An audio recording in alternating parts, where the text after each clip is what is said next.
My name is Charmaine. I am 35 years old and somehow still healing from wounds my family inflicted. As a successful software developer, I escaped their toxicity but maintained occasional contact. Last Sunday, they invited me to an upscale brunch to catch up. Between mimosas and avocado toast, my mother leaned forward, smirking. You know, Charmaine, you are lucky we even include you. Pity goes a long way. I simply sipped my coffee and smiled. That night, I logged in, disabled every family credit account, and emailed my lawyer about selling the cabin. Before I continue this story, let me know where you are watching from in the comments below. Hit like and subscribe if you have ever had to stand up to family who underestimated your worth. Growing up in Fairfield, Connecticut meant privilege to outsiders. But inside our sprawling colonial home, emotional coldness permeated every corner. Our four-bedroom house with its manicured lawn and heated swimming pool was a fortress of expectations I could never quite meet. My childhood bedroom, painted pale blue at my mother Elaine's insistence, despite my preference for green, became my sanctuary and my prison. From elementary school through high school, I maintained straight A's, joined honor societies, and did everything humanly possible to earn a fraction of the warmth my parents freely showered on my younger sister. But that brunch and the canceled credit cards were merely the final consequences of a war that reached its boiling point exactly 2 weeks earlier. The real explosion happened on a Saturday night at the most exclusive country club in our state. My parents, Harrison and Elaine, were hosting a lavish charity gala to celebrate my sister Kiara. The invitations were embossed in gold foil, demanding $1,000 a plate from the wealthiest members of our community. The event was entirely dedicated to funding Kiara's so-called Ghana medical mission. To the outside world, my sister was an absolute saint. She was paraded around as a brilliant surgeon who had supposedly given up a lucrative private practice to build clinics in impoverished villages. I sat at table number 1 directly below the massive crystal chandelier, feeling the familiar weight of my family's judgment. I wore a tailored black evening gown, sitting quietly next to my husband, Julian. Julian is a forensic pathologist for the state. He is a brilliant, quiet man who notices absolutely everything. He held my hand under the table, his thumb tracing soothing circles on my skin, knowing exactly how much I hated these family spectacles. Up on the brightly lit stage, Kiara was delivering the performance of a lifetime. She wore a modest silk dress, her hair pulled back into a simple bun to emphasize her role as the selfless savior. She gripped the microphone, her voice trembling with perfectly timed emotion. I want to show you all why your generous donations matter tonight, Kiara said, wiping a single delicate tear from her cheek. The ballroom lights dimmed, and the giant projector screen behind her illuminated the room. A collective gasp echoed from the audience as an X-ray image appeared on the screen. It showed the devastatingly shattered bones of a human leg. This is little Kofi, Kiara continued, her voice breaking. He is a 7-year-old boy who suffered a severe bone infection after a farming accident in his village. When they brought him to my clinic, the local doctors wanted to amputate. They said there was no hope. But thanks to the funds we raised last year, I was able to perform a 12-hour reconstructive surgery. Today, Kofi is walking again. The ballroom erupted into deafening applause. Wealthy donors were already reaching for their checkbooks, wiping their own eyes. My mother, Elaine, sitting directly across from me, clapped so hard her diamond bracelets rattled. She turned her sharp gaze toward me, her lips curling into a condescending smirk. You could learn a thing or two from your sister Charmaine, Elaine whispered loudly enough for the neighboring tables to hear. Kiara is out there saving lives, doing the Lord's work. Meanwhile, you sit behind a computer screen writing code and hoarding your software money. It is a shame you do not have an ounce of her compassion. I suppose being a greedy capitalist is all you are really cut out for. I tightened my grip on my crystal champagne flute, preparing to raise it to my lips to hide my frustration. I was about to take a sip and let the insult slide just like I had done for 35 years. But I never took that sip. Julian suddenly leaned closer to me. His body had gone completely rigid. He grabbed my wrist, his fingers pressing firmly into my skin to stop me from drinking. I looked at him, startled by the intensity in his dark eyes. He was staring unblinking at the giant projector screen. Charmaine. Look at the screen, Julian whispered, his voice dangerously low and tight. Look at the top left corner of that X-ray. I squinted at the glowing image of the shattered leg. There were faint, almost microscopic serial numbers and a medical examiner watermark barely visible against the dark background of the film. I do not understand, I whispered back, confused. What am I looking at? Julian leaned his mouth right next to my ear, his breath hot against my skin. Something does not add up. That is not an infected leg from a farming accident in Africa. That is a forensic sample. I know this because I personally autopsied that body 2 years ago in Chicago.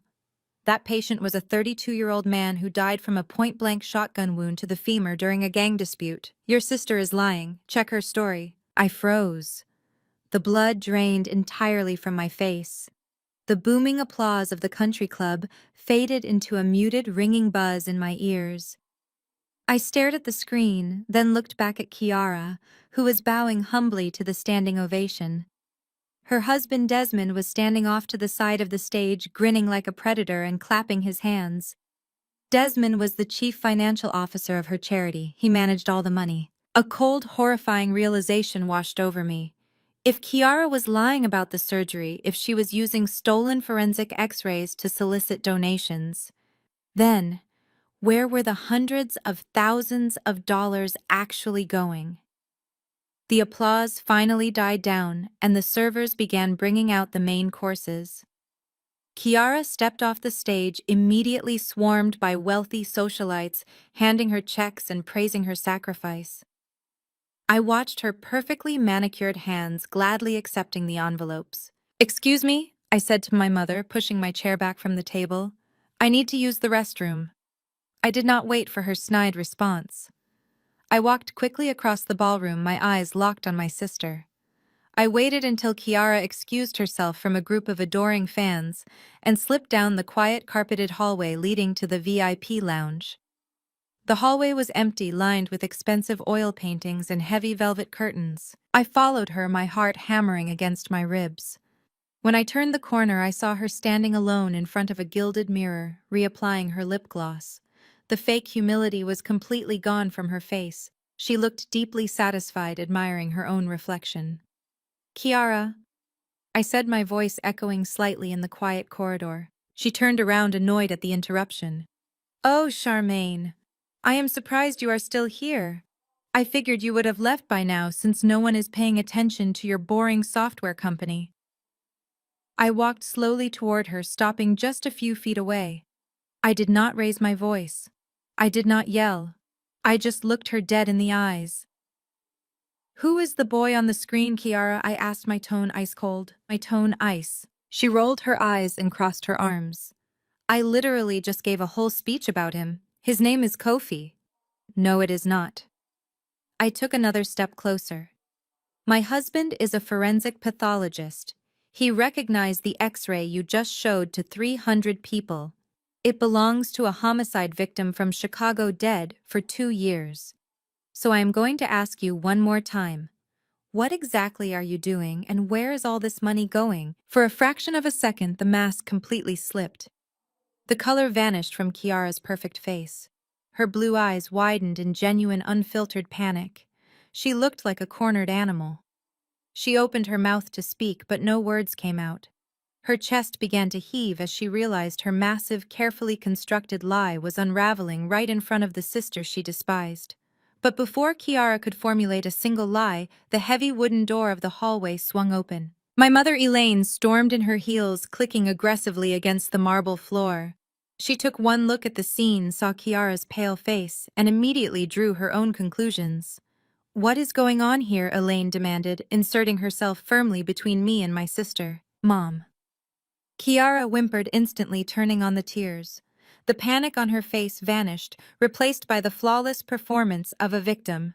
"Charmaine cornered me. She is accusing me of stealing money. She is trying to ruin my night just because she cannot stand to see me succeed." Elaine's face twisted in absolute fury. She turned to me, her eyes blazing with a hatred so deep it took my breath away. I opened my mouth to explain. "Mom, listen to me. The X-ray she used is a fake. Julian recognized it as, I never finished the sentence. Elaine raised her hand and slapped me squarely across the face. The sharp, stinging crack echoed loudly in the quiet hallway. The force of the blow snapped my head to the side. My cheek burned with sudden, intense heat.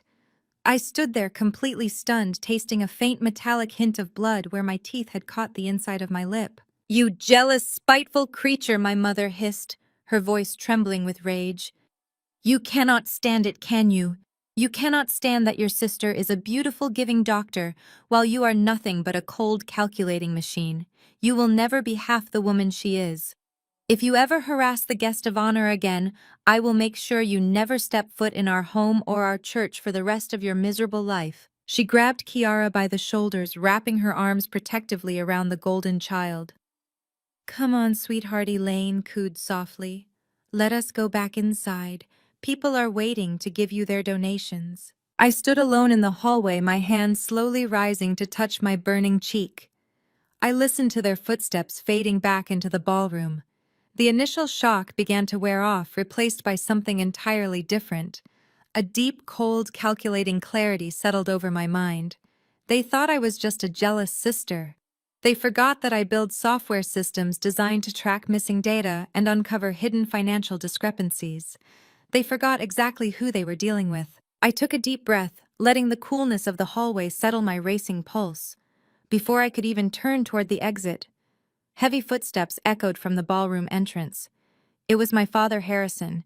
He was a towering man, a former corporate executive who ran our family like a ruthless boardroom. He marched toward me, his jaw set in a hard line, his expensive tuxedo perfectly tailored to his broad shoulders. I expected him to ask what had happened. I expected at least a flicker of concern for the red mark blooming across my left cheek. Instead, he grabbed my upper arm with a grip tight enough to bruise the skin.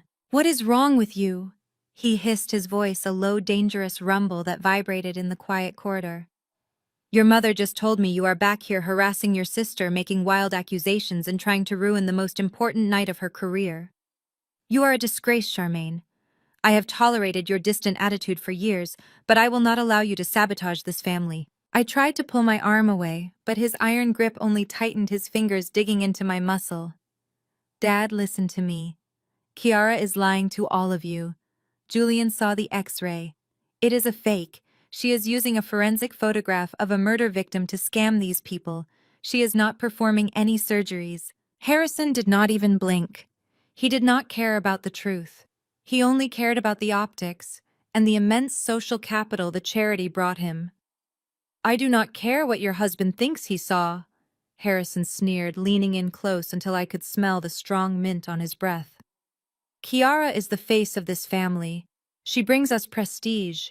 She brings us connections with people who matter. You bring nothing but your bitter, solitary attitude.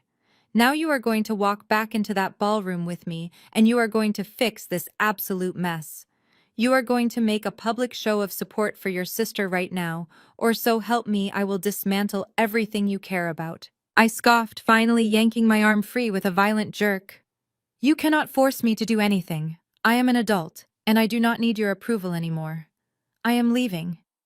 I turned my back on him, fully intending to walk out the side door, but his next words stopped me dead in my tracks, freezing the blood in my veins. "Julian is up for the lead forensic consulting contract with the state next month, is he not?" Harrison asked casually, adjusting his silk tie, as if we were discussing the weather. I slowly turned back around. My stomach tied itself into a heavy, cold knot. My father played golf every Sunday with the governor, the state medical examiner, and the chief of police. He sat on multiple advisory boards. He had the unchecked power to make or break political careers with a single phone call, let alone a forensic pathology contract. "Leave Julian out of this," I said, my voice shaking with a sudden, fierce anger that I could barely contain. "He has worked for years for that promotion. He is brilliant at what he does. It has absolutely nothing to do with you or Kiara's fake foundation." "It has everything to do with me," Harrison replied, his eyes completely devoid of warmth. "You have two choices tonight, Charmaine. You can walk out those doors right now, and I personally guarantee Julian's contract will be shredded and thrown in the trash by Monday morning. I will make sure he never consults in this state again. Or you can walk back to table number 1, smile for the cameras, and make a sizable public donation to the Ghana medical mission. Show everyone in that room that despite your obvious pathetic jealousy, you still support your own blood. He was blackmailing me. My own father was holding my husband's hard-earned career hostage to protect my sister's fraudulent charity.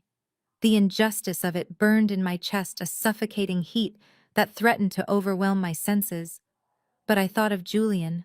I thought of the countless nights he spent studying case files at the kitchen table, the absolute dedication he poured into seeking justice for victims. I could not let my toxic family destroy his life's work just to punish me for asking questions. Fine, I whispered the single word, tasting like bitter ash in my mouth. Harrison smiled a cold, victorious smile that made my skin crawl. Good girl, $50,000 should adequately cover your bad behavior. Let us go. He placed a heavy, controlling hand on the small of my back, practically shoving me down the hallway and back into the glaring lights of the ballroom. The charity auction was in full swing. The massive room was buzzing with the sound of clinking crystal glasses and wealthy patrons shouting out bids for luxury vacations and designer watches. Harrison guided me directly toward the main stage where Kiara and her husband Desmond were holding court. Desmond was holding a sleek, wireless credit card terminal, enthusiastically swiping donations from a line of eager, wealthy guests. When he saw my father and me approaching, his eyes lit up with a malicious, knowing gleam. Attention, everyone! Harrison boomed, his deep, authoritative voice carrying effortlessly over the noisy crowd. He grabbed a silver microphone from the podium. The room gradually quieted down, turning their complete attention to the patriarch of the family. Tonight is about giving back. It is about supporting the selfless, tireless work of my beautiful daughter, Dr. Kiara. But charity begins at home. I am incredibly proud to announce that my eldest daughter, Charmaine, has decided to make a special surprise contribution to her sister's mission. She is pledging $50,000 tonight to help build the new clinic wing. The ballroom erupted into deafening cheers and applause. People at the nearby tables turned to me, smiling and nodding in profound approval. They thought they were witnessing a beautiful, touching display of sisterly love and family unity. They had no idea I was standing there with a burning cheek, swallowing my pride, with a metaphorical gun held to my head. Elaine sat at her prominent table, dabbing her eyes with a linen napkin, playing the emotionally overwhelmed mother flawlessly.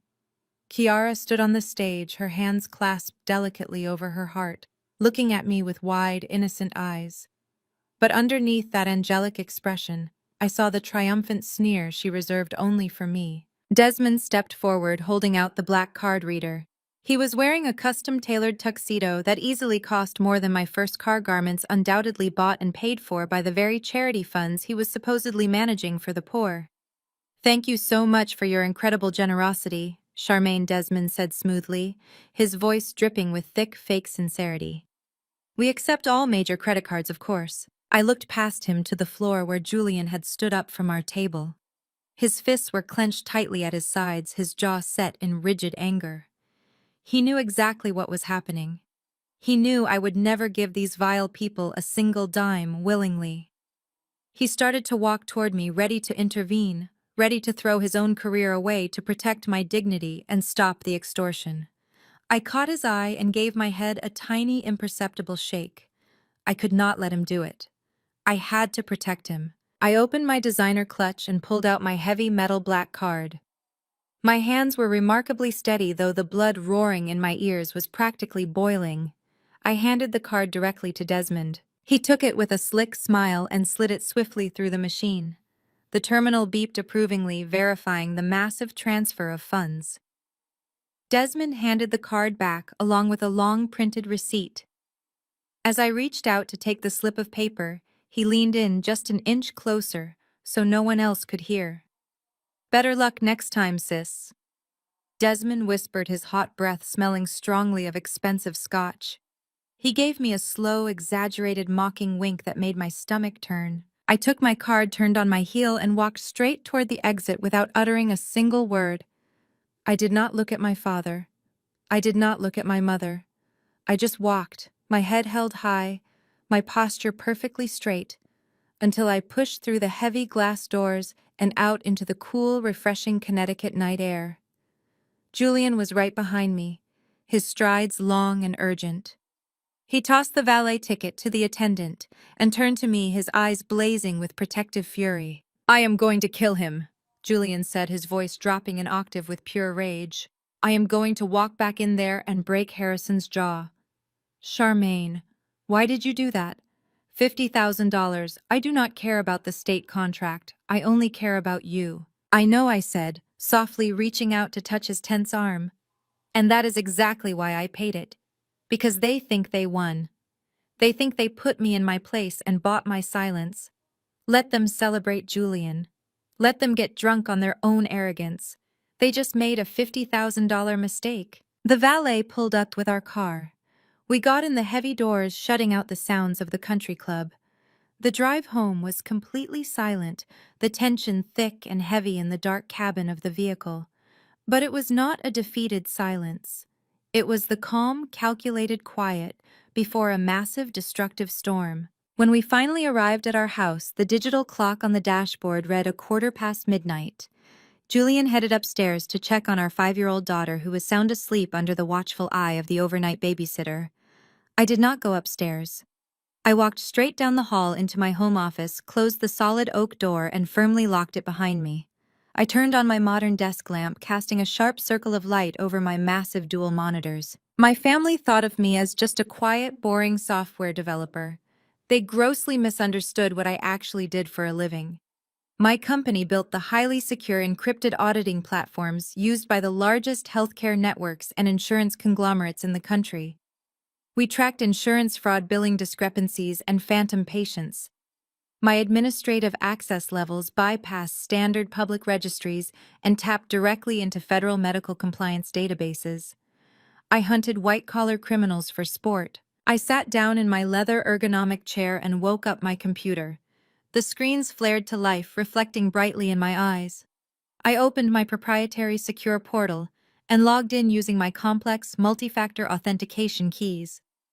"Let us see exactly who you are, Dr. Chiara," I muttered quietly to the empty room, my fingers flying rapidly across the mechanical keyboard. Every single licensed medical professional in the United States is issued a National Provider Identifier, commonly known as an NPI number. It is a unique 10-digit identification number used universally for billing, tracking, and verifying credentials. Without a valid active NPI, you cannot practice medicine, you cannot legally write prescriptions, and you certainly cannot solicit tax-deductible medical charity funds from the public. I pulled up the Federal Directory interface on my left monitor. I typed in my sister's full legal name, her date of birth, and her supposed graduation year from medical school. I hit the enter key and waited. The system took less than 3 seconds to query the massive national database. A profile popped up on the screen. Chiara's name was there alongside a registered address in Boston, where she had supposedly completed her surgical residency. I moved my mouse and clicked on the administrative tab labeled Credential Status and Disciplinary Actions. The screen refreshed instantly. The standard blue and white interface suddenly turned stark, aggressive red. A large warning banner stretched across the entire top of the monitor. NPI suspended. Fraudulent credentials. I leaned closer to the screen, my eyes scanning the detailed confidential report generated directly below the warning banner. The documentation was absolutely damning. Chiara had not voluntarily left her residency to pursue noble charity work in Africa, as she had tearfully told my parents. She had been forcibly expelled from the program. Furthermore, the state medical board had permanently revoked her eligibility to practice after discovering a lengthy history of forged clinical hours and stolen hospital prescription pads. She was not a doctor. She had not been a doctor for years. Her entire existence was a carefully orchestrated fabrication. The $50,000 I had just swiped was not going to a pediatric clinic in Ghana. It was funding a massive illegal unregistered scam. And Desmond, her brilliant CFO husband with the smug wink, was the architect hiding the stolen money. I leaned back in my chair, staring coldly at the flashing red letters on my monitor. The stinging pain in my cheek from my mother's slap was entirely gone now. completely replaced by a cold, thrilling surge of adrenaline. They had demanded $50,000 to keep the peace and protect their precious image. They were about to find out that the truth was going to cost them everything they had ever valued. I sat at my desk, the glow of the monitors illuminating the thick stack of papers I had just printed. It was a 70-page federal dossier. It contained every suspended license, every disciplinary hearing transcript, and every fraud warning tied to Kiara's stolen medical identity. I placed the documents into a heavy leather binder.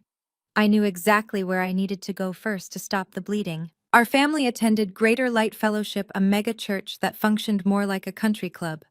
At the center of its 10,000 members was Pastor Sterling, a charismatic man controlling massive financial endowments. Pastor Sterling planned to present Kiara's foundation with a $200,000 grant this Sunday. I thought undeniable proof from a federal database would make him halt the donation and distance the church from scandal. I parked and walked through the doors. I had demanded an emergency meeting regarding the grant. Pastor Sterling's assistant escorted me into his lavish office smelling of expensive cologne. Pastor Sterling sat behind his desk wearing a tailored suit that cost more than most people made in a month. He smiled warmly, but his eyes remained sharp. "Charmaine, my dear," he said, gesturing to a plush leather chair. "It is always a blessing to see you, though. Your call sounded alarming. What is this urgent financial matter?" I did not waste time. I placed the leather binder on his desk and opened it to the bright red warning banner from the Federal Registry. "Pastor Sterling, the grant you plan to give Kiara must be canceled immediately," I said steadily. "Kiara is not a doctor. Her medical license was suspended years ago for fraud. The charity is a front. The X-rays she showed were stolen forensic files. If you transfer that money, you will be funding a criminal enterprise and the federal government will subpoena your records." I expected outrage. Instead, Pastor Sterling did not even flinch. He slowly closed the binder, pushing it back toward me with a dismissive wave. His smile was replaced by a patronizing frown. "Charmaine, I am deeply disappointed in you." He sighed, leaning back.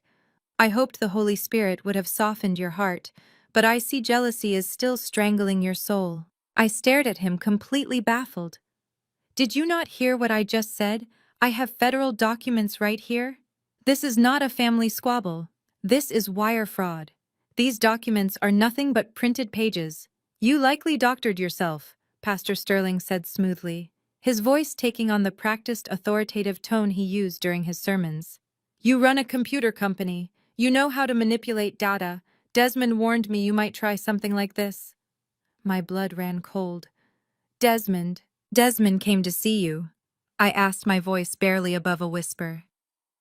"Desmond is a pillar of this community," Pastor Sterling replied proudly. "He came early this morning to pray for you. He told me how jealousy consumed you, how you humiliated your family last night, and threatened Kiara because you cannot stand that she does the Lord's work while you chase money." I felt physically sick. Desmond had beaten me here. He knew I would try to stop the church grant, so he had preemptively poisoned the well. And I suppose Desmond also offered the church a little financial blessing. During this breakfast, I asked, my tone hardening with sharp sarcasm, "How much did it cost to buy your loyalty, Pastor?" Pastor Sterling slammed his hands on the desk. "How dare you? Desmond and Kiara are true servants. They just pledged $50,000 to finally replace the church roof. They are building the kingdom while you are trying to tear it down. It was my $50,000, the exact money my father forced me to pay last night. Desmond used my money to bribe the pastor, securing the huge grant in return. It made me nauseous." "You are being played," I told him, standing up and grabbing my binder. "That money is stolen. When the authorities come knocking, and they will come knocking, your name is going to be right next to theirs on the indictment." "You have always been exactly like this, Charmaine, Pastor," Sterling sneered, standing up to meet my gaze. "You always want to ruin things for everyone else. You think you are the moral authority, but you are just vindictive. Need I remind you of Uncle David? 5 years ago, I discovered Uncle David embezzled funds for gambling debts. When I brought the evidence to our family, they completely turned on me. They called me a meddler, covered up his debts, and ostracized me. It was the exact same playbook they were using now. I told the truth about David. I said coldly. And I am telling the truth now. Your truth only brings destruction, the pastor replied sharply. You are toxic to the spirit of this congregation. Until you apologize to your sister and brother-in-law, you are removed from the church's elite business circle. I will notify the board today that your firm cannot bid on any church contracts, and you are barred from all networking events. Now get out of my office before I call security. I looked at the man who had baptized me when I was 12 years old. I saw nothing but greed and corruption hiding behind a clerical collar. Keep the roof, Pastor, I said quietly. You are going to need it when the storm hits. I turned and walked out of the opulent office, my heels echoing sharply against the hardwood floor. I ignored the pitying stares of the administrative staff as I pushed through the main doors and stepped back out into the harsh morning sunlight. My hands were shaking as I unlocked my car. The isolation was absolute. My parents had disowned my reality. The church had excommunicated me from my professional network. Desmond and Kiara had successfully weaponized my own community against me, painting me as a deranged, jealous woman trying to destroy a saint. I started the engine. I needed to get to my office. My firm was the only sanctuary I had left, the one place where logic and data still mattered. I planned to dive deep into Desmond's offshore accounts and build a case so airtight no bribe could save them. The drive into the city felt like a blur. I navigated traffic on autopilot, my mind racing with legal strategies. My firm occupied the ground floor of a modern commercial building in a tech corridor. It was a beautiful space with floor-to-ceiling glass windows letting in natural light. As I pulled onto my street, I immediately noticed the flashing red and blue lights. 2 police cruisers were parked in front of my building. A small crowd had gathered on the sidewalk. My heart dropped into my stomach. I hit the brakes hard, threw the car into park, and sprinted right toward the entrance. The beautiful floor-to-ceiling glass windows of my office had been completely shattered. Jagged shards of thick, tempered glass littered the concrete sidewalk, catching the morning sun like broken diamonds. But the broken windows were not the worst part. I pushed past a police officer who tried to stop me, flashing my building ID badge. I stepped through the ruined entrance and stopped dead in my tracks, my breath catching in my throat. The entire interior of my pristine office had been destroyed. Desks were overturned. My custom ergonomic chairs were slashed, but the true devastation was concentrated in the server room at the back. The glass door to the climate-controlled room had been smashed inward. Inside my heavy-duty data servers, the physical hardware that stored millions of lines of proprietary auditing code and client backups had been violently bashed with what looked like a sledgehammer.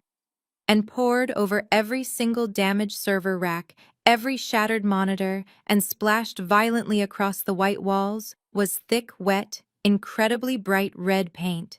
It dripped slowly from the ceiling tiles, pooling on the expensive carpet like blood. "Ma'am, you cannot be in here," a detective said gently but firmly, grasping my shoulder to pull me back. "We are securing the crime scene." "Are you the business owner?" I could barely nod.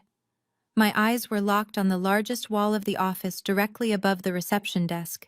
Smeared in the same dripping red paint, written in large, aggressive letters, was a single message: "Stop looking." I stood amidst the wreckage of the company I had built from the ground up. The smell of aerosol paint and shattered electronics filled the air. Desmond had not just beaten me to the church, he had sent a brutal, violent warning right to my front door. He thought destroying my servers would destroy my evidence. He thought the vandalism would terrify me into submission. He was wrong. He had just made it a war. I stood in my ruined server room, paint fumes burning my lungs. My phone vibrated. A text from an unknown number. I opened it. My stomach plummeted. It was an image of my 5-year-old daughter, Maya, playing on the swings at her private preschool. The photo was taken through the chain-link fence, zoomed in on her face. Underneath was a chilling caption: "Stay out of family business. Atlanta is dangerous for little girls." Pure terror washed over me instantly, followed by white-hot rage. Vandalizing my office was a business tactic. Threatening my child was a death sentence. I ran to my car, my hands trembling. I called Julian and told him about the text. His usually calm voice dropped into a terrifyingly quiet register. "I am picking her up now," he said. "Go straight home. Lock the doors. By the time I pulled into our driveway, Julian was already there. Maya was sitting happily in the living room, oblivious watching cartoons. Julian met me in the hallway. I handed him my phone. He stared at the photograph, his jaw clenching hard. Desmond crossed an uncrossable line, Julian said softly. I have already made the calls. Within 2 hours, our house was transformed. Julian had deep connections in law enforcement and private security. A black SUV pulled up and two heavily armed contractors stepped out. They swept the perimeter and set up a surveillance hub in our guest room. One would shadow Maya, the other would stay with me. Julian did not stop there. He introduced me to Vance, a former federal agent turned private investigator. Vance sat at our kitchen table reviewing the text message. We do not just want to stop him, Julian told Vance. We want to dismantle his life, find out exactly where he goes, who he talks to, and where that charity money is sitting. Vance nodded and left. The next morning, the intimidation tactics escalated from criminal to financial. A courier arrived at my front door with a heavy parchment envelope sealed with wax. It was a formal summons from my father Harrison, a mandatory family meeting at his sprawling Buckhead estate. My attendance was not optional. I knew exactly what this summons truly meant for us. This was going to be my public execution. I dressed sharply. Julian wore a dark blazer. Our security detail waited outside the massive iron gates of my parents' estate. We walked up the stone steps and were led into Harrison's private study. The room smelled of old leather and suffocating arrogance. The extended family was gathered inside. Elaine sat on a velvet sofa sipping tea, refusing to look at me. Kiara sat in a leather chair, looking fragile. Desmond stood behind her, his hand on her shoulder. He wore a tailored suit, looking completely relaxed. He caught my eye and gave a subtle tilt of his head. The man who threatened my daughter was masquerading as a saint. I wanted to rip his throat out, but I maintained my composure. Harrison sat behind his massive desk. He did not offer us a seat. He simply stared at me with eyes as cold as flat gray stones. You have crossed every conceivable boundary. Charmaine Harrison began, his voice echoing in the large, quiet room. I asked you to be a supportive sister. I asked you to let go of this demonic jealousy that has clearly consumed your mind.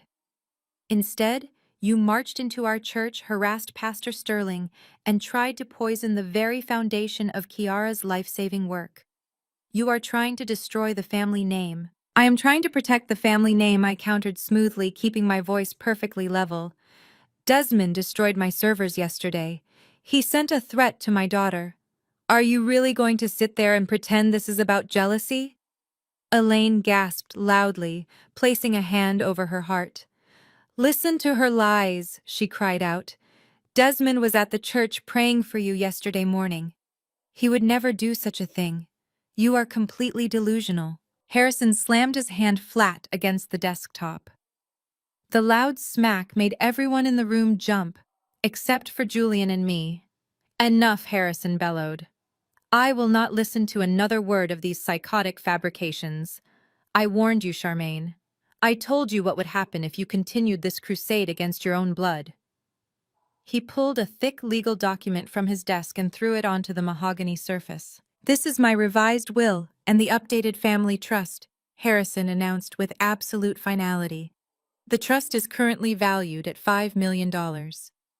As of today, you are permanently written out of it. You will not receive a single cent.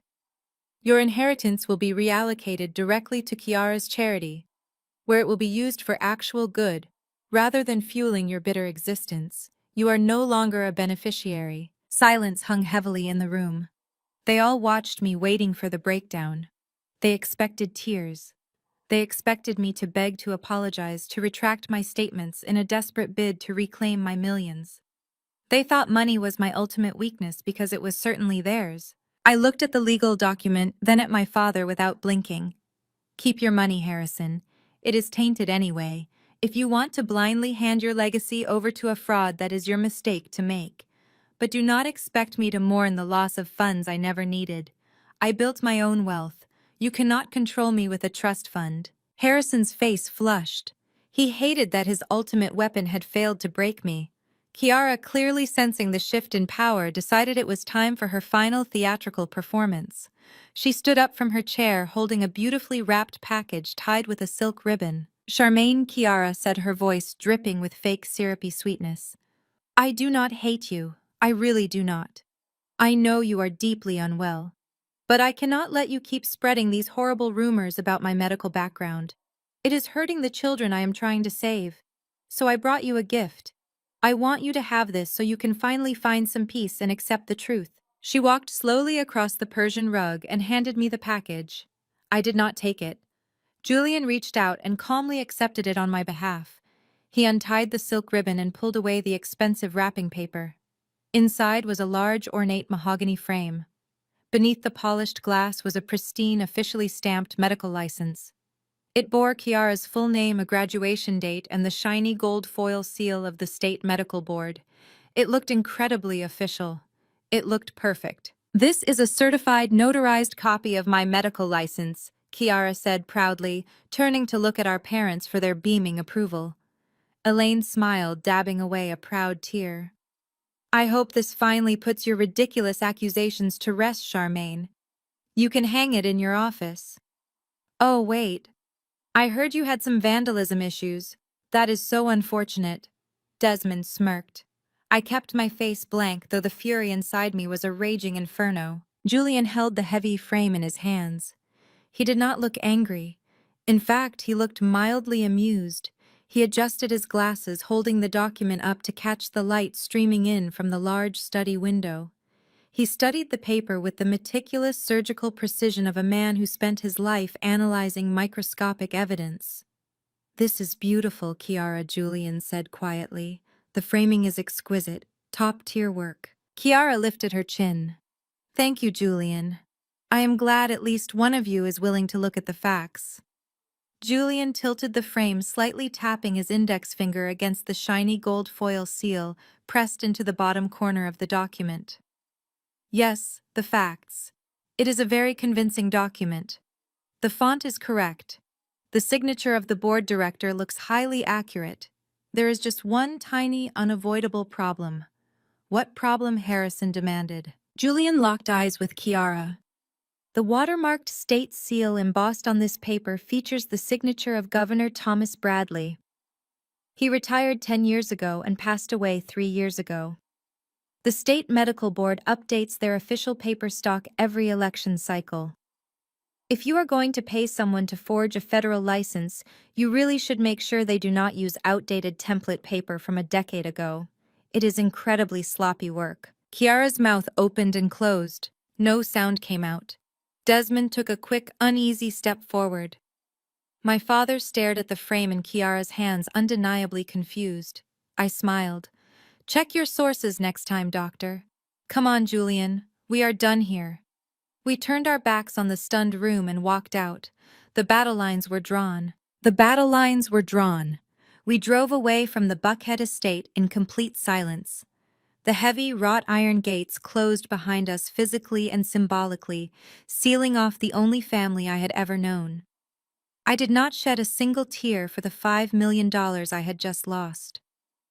My father believed stripping me of my inheritance would break my spirit. He believed the threat of financial ruin was the ultimate weapon because it was the only thing he truly worshipped. But to me, that money was nothing more than a heavy, rusted chain they had used to control my behavior my entire life. Now that chain was completely broken. I felt lighter and more dangerous than I had in 35 years. Julian reached across the center console of the car and took my hand. His grip was warm and incredibly grounding. He did not ask if I was okay. He knew me better than anyone in the world. He knew I was not grieving. I was calculating. When we got back to our house, the private security contractors were still stationed outside securing the perimeter. Our daughter Maya was safely asleep upstairs. I walked past the kitchen and headed straight down the stairs into our finished basement. I did not have a corporate office anymore, thanks to Desmond and his sledgehammer, but he vastly underestimated my paranoia and my preparation. He destroyed physical hardware. He did not realize that a software developer who audits the medical industry operates with military-grade redundancies. Julian followed me downstairs carrying 2 large mugs of black coffee. He set them down on the long oak table we used for folding laundry. Within 3 hours, we had completely transformed the basement into a temporary secure data center. I unpacked my emergency backup laptops, connected them to our fiber optic network, and booted up my proprietary auditing software. Every line of code, every client database, and every algorithm my company owned was safely backed up on an encrypted, decentralized cloud network. Desmond had accomplished nothing but making me angry. And an angry auditor is the most dangerous enemy a white-collar criminal can have. I sat down in the folding chair, cracked my knuckles, and stared at the glowing monitors. It was time to go nuclear. I was going to rip their entire operation apart down to the last cent. I started by pulling up the public tax records for the Ghana Medical Mission. Non-profit organizations operating in the United States are required by federal law to file a Form 990. This document discloses their annual revenues, their operational expenses, and their highest-paid vendors. I downloaded the forms for the past 3 years.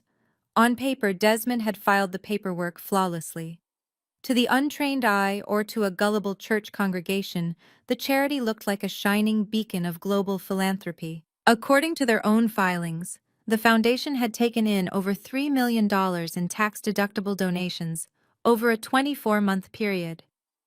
The reports claimed that 80% of those funds were spent directly on purchasing life-saving surgical equipment, high-grade antibiotics, and pediatric hospital beds. The filings listed a massive medical supply distributor based in Delaware as their primary vendor. I highlighted the name of the Delaware distributor and ran it through my proprietary software. My algorithm was designed to chew through public corporate registries, cross-reference state tax filings, and flag administrative anomalies. I hit the Enter key and watched the green code cascade down my screen. The results came back in less than a minute. The medical distributor did not actually exist. It was a shell company. It was a ghost entity registered to a cheap post office box inside a rundown strip mall outside of Wilmington. There was no warehouse. There were no hospital beds. There were no antibiotics. I leaned closer to the monitor, the coffee completely forgotten. I hacked deeper into the routing numbers associated with the charity's public expense reports. I bypassed the standard firewalls and traced the digital footprints of the outgoing wire transfers. I mapped out the entire anatomy of the scam right there in my basement. Desmond, acting as the chief financial officer of the charity, was creating phantom invoices. He was generating incredibly detailed, highly convincing fake purchase orders for hundreds of thousands of dollars worth of medical supplies. He would then officially approve the payments himself. Once the money left the charity's bank account, it was wired directly to the shell company in Delaware. But the money did not stop in Delaware. I followed the digital breadcrumbs across international banking nodes. Desmond was systematically funneling the donor funds out of the shell company and routing them into a complex web of offshore accounts located in the Cayman Islands. He was washing the money. He was taking the generous donations from my parents' wealthy friends, from our church congregation, and from the community, and he was hiding it in untraceable international vaults. The sheer scale of the fraud hit me like a physical blow.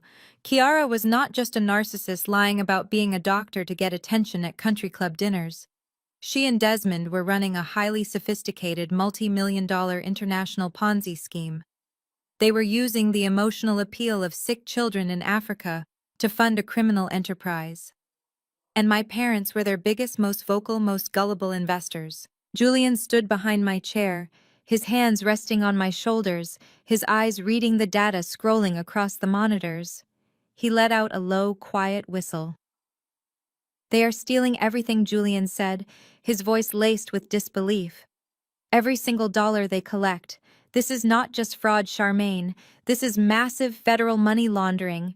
The IRS Criminal Investigation Division is going to bury them under a federal penitentiary." I nodded, my eyes locked on the Cayman Island routing numbers. "And my father is planning to sign over a $2 million commercial property to them next weekend. Harrison thinks he is donating land to build a charity headquarters. Desmond is going to liquidate that property the second the ink is dry, funnel the cash through Delaware, and they are going to disappear. They had ruined my business, threatened my child, and completely alienated me from my parents. But looking at the undeniable proof on my screens, I realized I held the power to destroy their entire universe. I just needed to package the evidence perfectly. I needed to assemble a guillotine so sharp they would not even feel the blade drop until it was too late. I spent the next 6 hours compiling everything. I linked the suspended fraudulent medical license to the fake x-rays. I tied the phantom Delaware invoices to the Cayman Island accounts. I built an undeniable, mathematically perfect dossier of federal crimes. I printed every single page, the printer humming steadily in the quiet basement, churning out the heavy stack of documents that would serve as Kiara and Desmond's one-way ticket to federal prison. Just as the final page printed, my cell phone vibrated violently against the wooden table, shattering the quiet focus of the room. I glanced at the screen. It was Vance, the elite private investigator Julian had hired the day before. I answered on the first ring, immediately putting the call on speakerphone so Julian could hear. Vance. What do you have? I asked, leaning back in my chair and rubbing my tired eyes. Charmaine, Julian Vance said, his voice crisp, steady, and intensely professional over the digital connection. I have a major update on your brother-in-law. The target is on the move.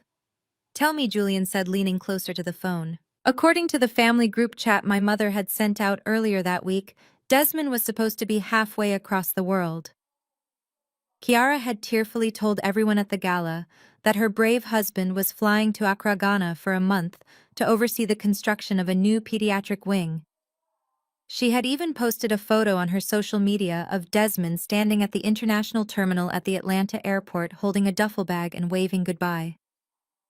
He is not in Africa, Vance stated bluntly. What do you mean he is not in Africa? I asked, my brow furrowing in confusion. Kiara posted the airport photos 3 days ago. We all saw them. He went to the airport, took the photos for his wife's social media, and then he walked right out the lower-level arrivals door and got into a private car, Vance explained smoothly. I pulled the security footage from the terminal. He never passed through a TSA checkpoint. He never boarded an international flight. He never even printed a boarding pass. Then, where is he? Julian demanded, his protective instincts instantly flaring up. He is right here, Vance replied. He is in Atlanta. My stomach dropped. The man who had sent a threatening photograph of my 5-year-old daughter was not thousands of miles away on another continent. He was operating in the shadows of my own city. The realization sent a cold shiver down my spine. The threat to my family was active, and it was local. I have been tailing him since yesterday evening, Vance continued, the sound of a turn signal clicking faintly in the background of his audio. He is highly careful, changes routes, drives rental cars under different corporate names. But he is not careful enough. I just secured his current location. Where exactly is he, Vance? I asked, my voice tightening. Check your phone, Vance said. I am sending you a live GPS pin right now. My phone chimed with a new text message. I opened the application and stared at the glowing blue dot pulsing on the digital map. It was not a hotel near the airport. It was not a quiet suburb. The pin was located in the absolute heart of Midtown Atlanta, hovering over one of the most exclusive, hyper-expensive, luxury high-rise residential buildings in the entire city. I am parked across the street, Vance said over the speaker. He has been up in the penthouse suite for the last 4 hours. You might want to come down here and see this for yourself. You are going to need a camera. I grabbed my coat and my high-resolution digital camera, the one Julian usually used for macro photography. We did not waste a single second. Julian grabbed the keys to his unmarked city vehicle, and we sped out of our quiet suburban driveway, merging aggressively onto the interstate, heading straight into the glowing skyline of Midtown Atlanta. The drive took less than 20 minutes, but my mind was spinning a million miles an hour. Desmond was not just embezzling money. He was living an entirely separate life funded by my parents and the church. Midtown Atlanta.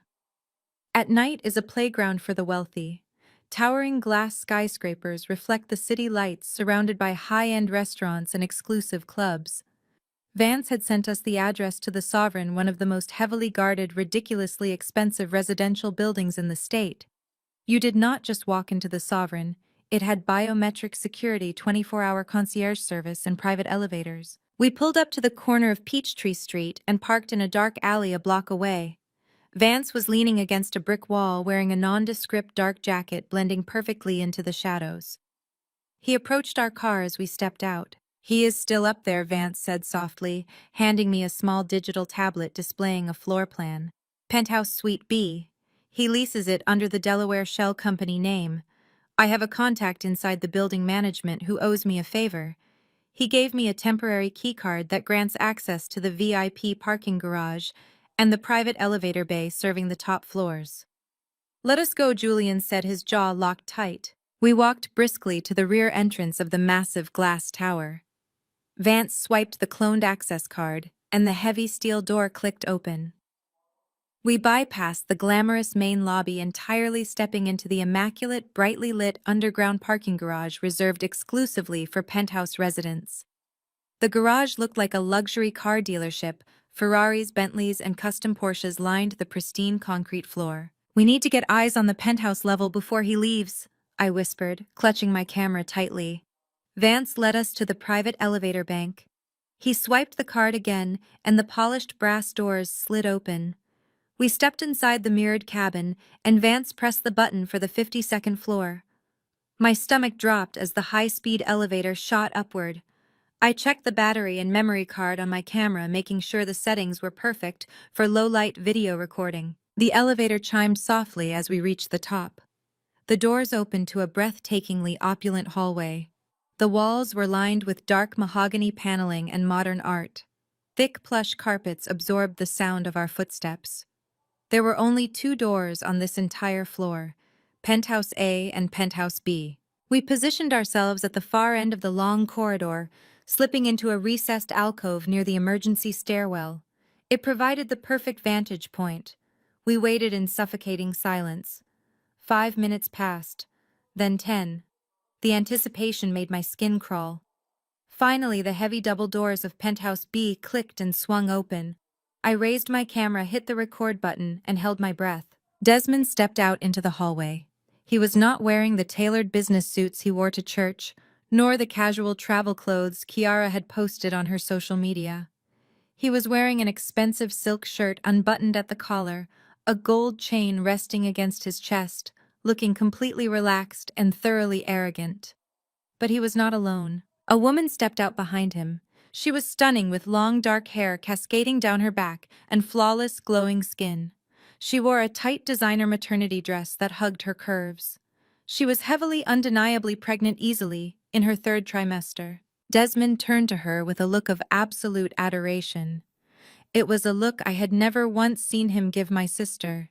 He reached out gently, placing his hand on her swollen belly, rubbing it affectionately. The woman laughed, a bright, happy sound that echoed down the quiet hallway, and leaned in to kiss him.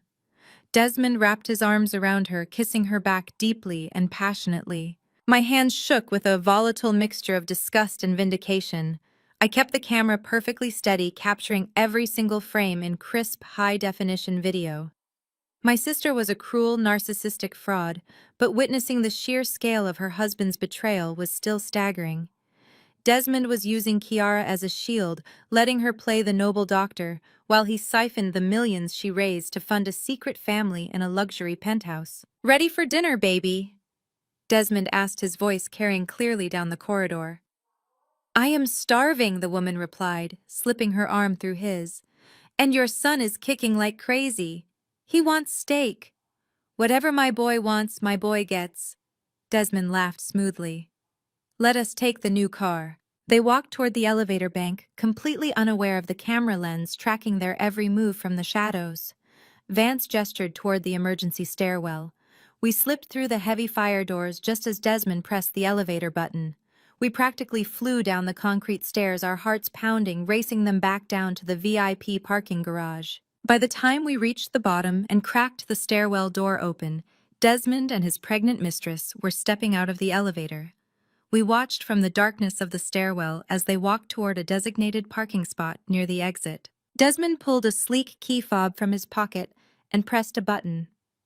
A brand new top-of-the-line Range Rover Autobiography chirped loudly. The custom headlights flared to life, illuminating the pristine white exterior. The vehicle easily cost upwards of $150,000. Vance pulled up an app on his secure tablet and quickly typed in the license plate number of the Range Rover. The registration data populated instantly. He turned the screen toward Julian and me. The vehicle was not registered to Desmond. It was not registered to the mistress. It was registered directly to the Ghana Medical Mission, LLC. He bought his mistress a luxury SUV using the church donation money, I whispered, feeling completely sick to my stomach.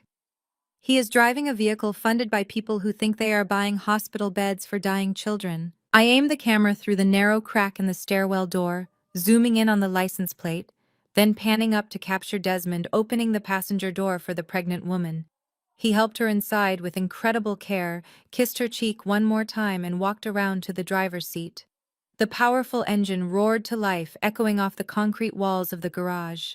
Desmond drove the stolen vehicle up the ramp and disappeared into the Atlanta night. The silence they left behind was heavy and toxic.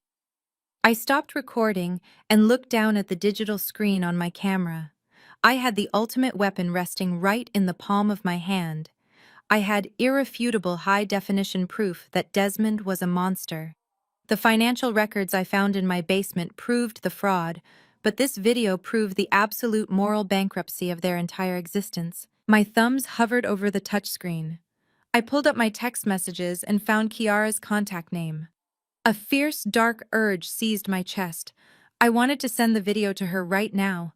I wanted to watch the digital delivery receipt confirm she had seen it. I wanted her to know that while she was parading around country clubs pretending to be a savior, her husband was rubbing another woman's pregnant belly in a penthouse bought with her stolen money. I wanted to shatter her perfect, arrogant delusion instantly. I selected the video file.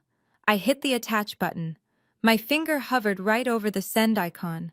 Suddenly, a large, warm hand covered the screen of my camera, gently but firmly pushing it down. I looked up. Julian was staring at me. His eyes were calm, analytical, and terrifyingly cold. It was the look he wore when he was standing over an autopsy table calculating the exact angle of a fatal wound.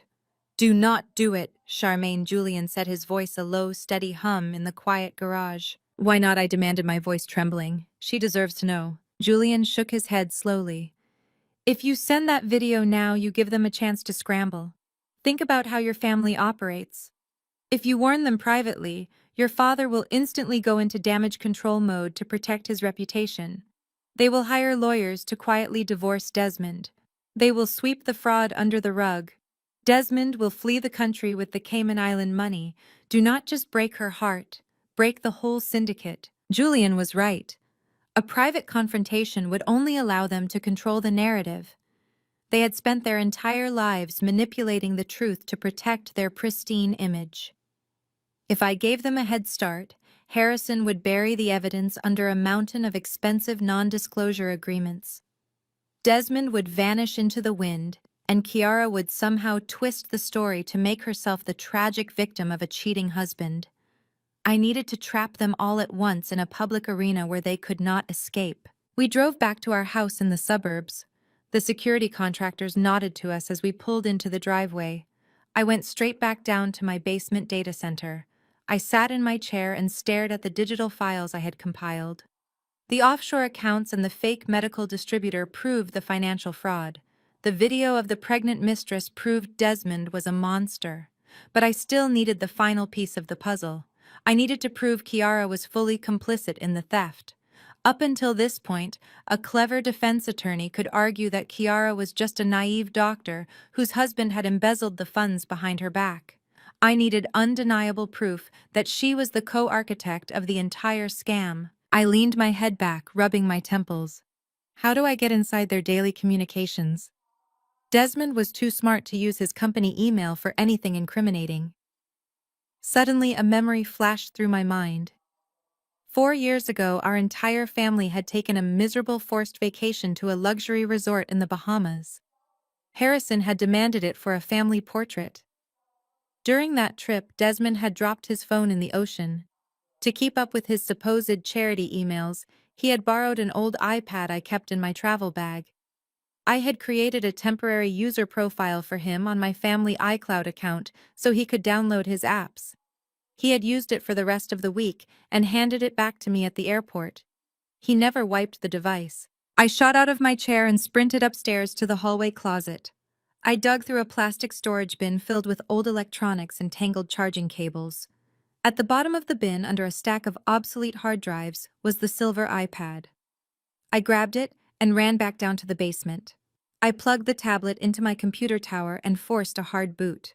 The battery was completely dead, but as soon as the Apple logo appeared on the screen, my heart began to race. Because the iPad was still registered to my master iCloud account, I could bypass the lock screen using my own administrative credentials.